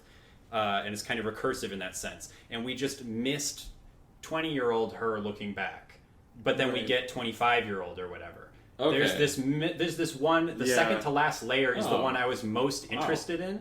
That's an right. excellent The metaphor. The best part of the And onion that's is missing. Yeah, and that's the one I was really and all the other parts are very important, and I'm very glad they're there. But they were all supporting this one layer that is if not the most important, the second most important layer, and it's just hollow there. I wonder if you went out and listened to like interviews and stuff with her. I'm sure. Because there's a good one with the kind of funny folks. I haven't heard that pretty one. good. I've heard her talk to Austin That's Walker Greg about Miller and all them, right? Yeah. And I'd recommend that. A lot of the things I have, like, I haven't heard her do like a full on like retrospective or post-mortem on it or anything, but I've heard her talk about some of the things, and like she definitely understands a lot of the strengths of the game effectively. Like, I think the game does a great job of immersing you in the perspective of her, and there's like a lot of really relatable components, both like... Josh, you're saying negative comments to a game that's artsy and a personal story. You I don't- can't do that. I think I have one negative A lot of comment. people on Like, Steam probably did it. I like if we're to revert Well, back I've to been the totally positive with it. to revert back to the star thing for a second, just to like put a bow on it. Like, I'd probably put this at like around 3 stars. Like, I thought this was a good game. Yeah, me too. I think that it's exciting, the notion of like video game development tools becoming so democratized that we can have video game equivalents to poetry. Like, we've never before the last few years had it be possible for people to make autobiographical video games, because they are such a daunting task that it all comes through a corporate blockbuster lens, and we're now Right. starting to get more personal stories. I just don't think this was necessarily the most successful one in terms of the takeaway. I think the build-up was really strong, and then it slipped on the last stair. It's hard to judge something like this, and I feel like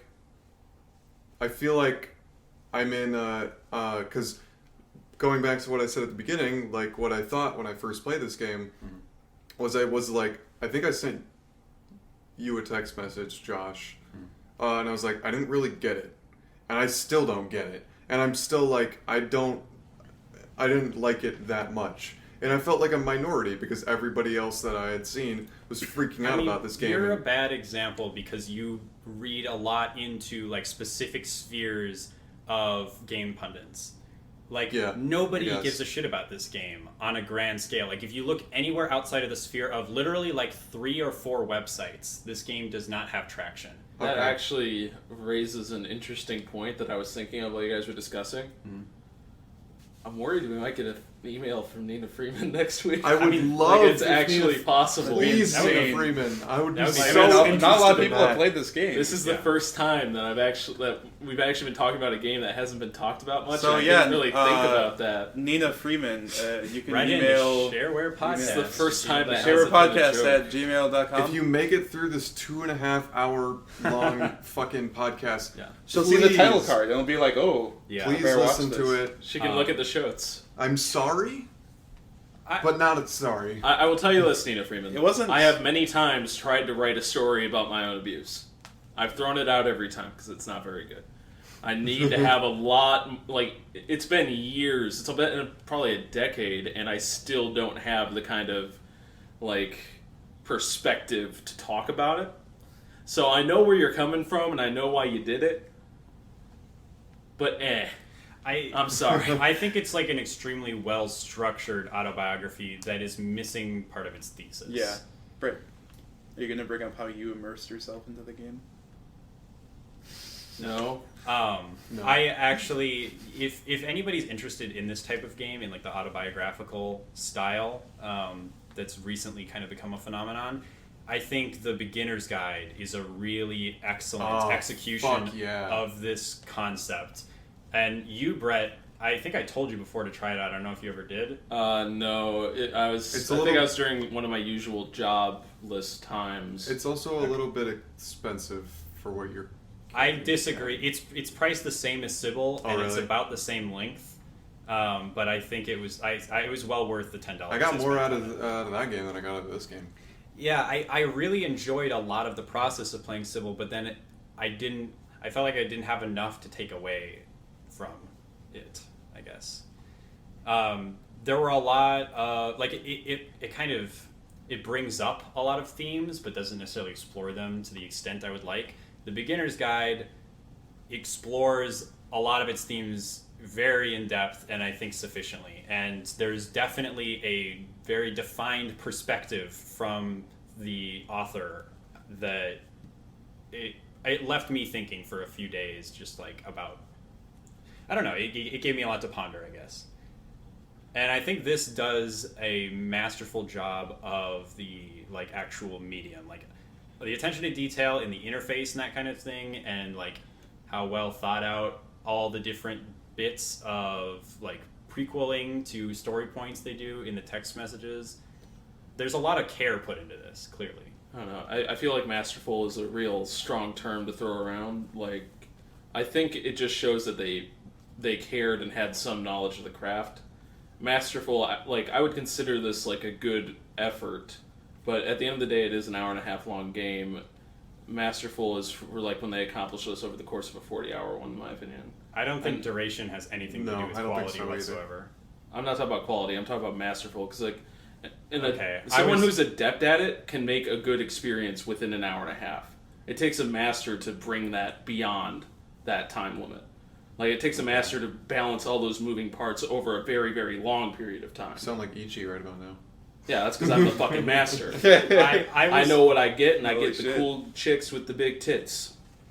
That's me. Yep. Okay. I guess, to me, I was using it as an assessment of quality. I think all of the like setting stuff is excellently done, is all I'm trying to say. I don't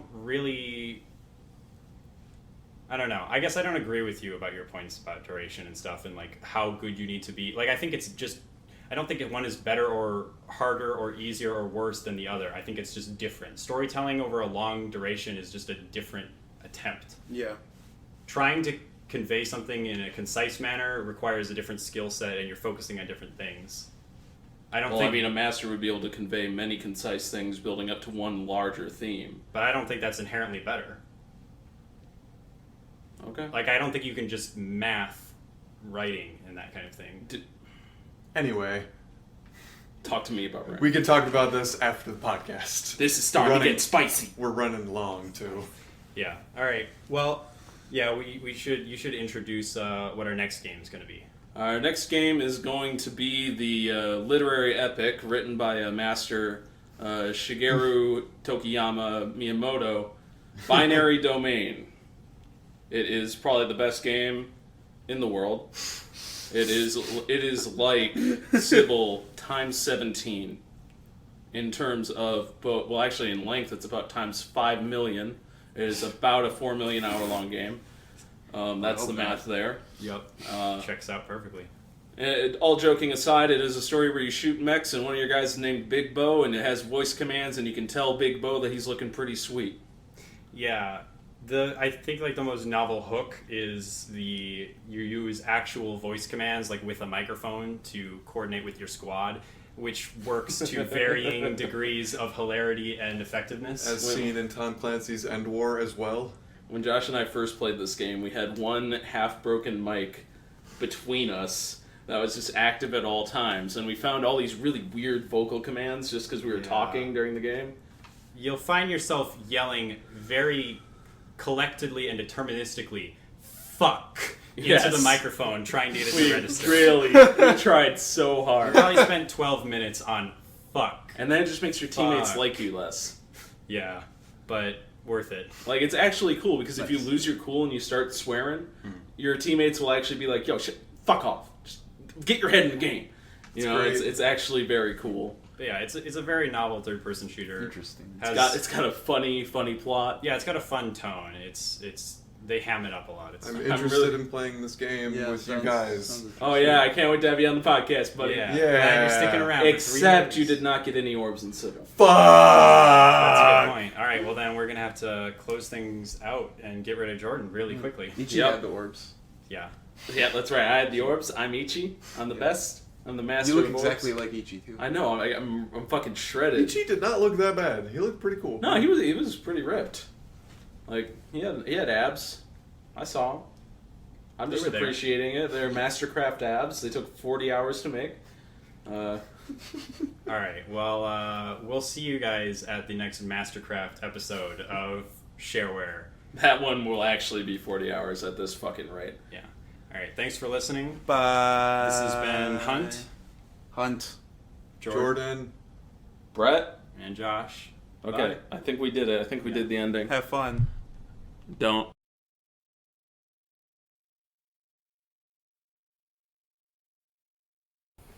I totally memorized the intro.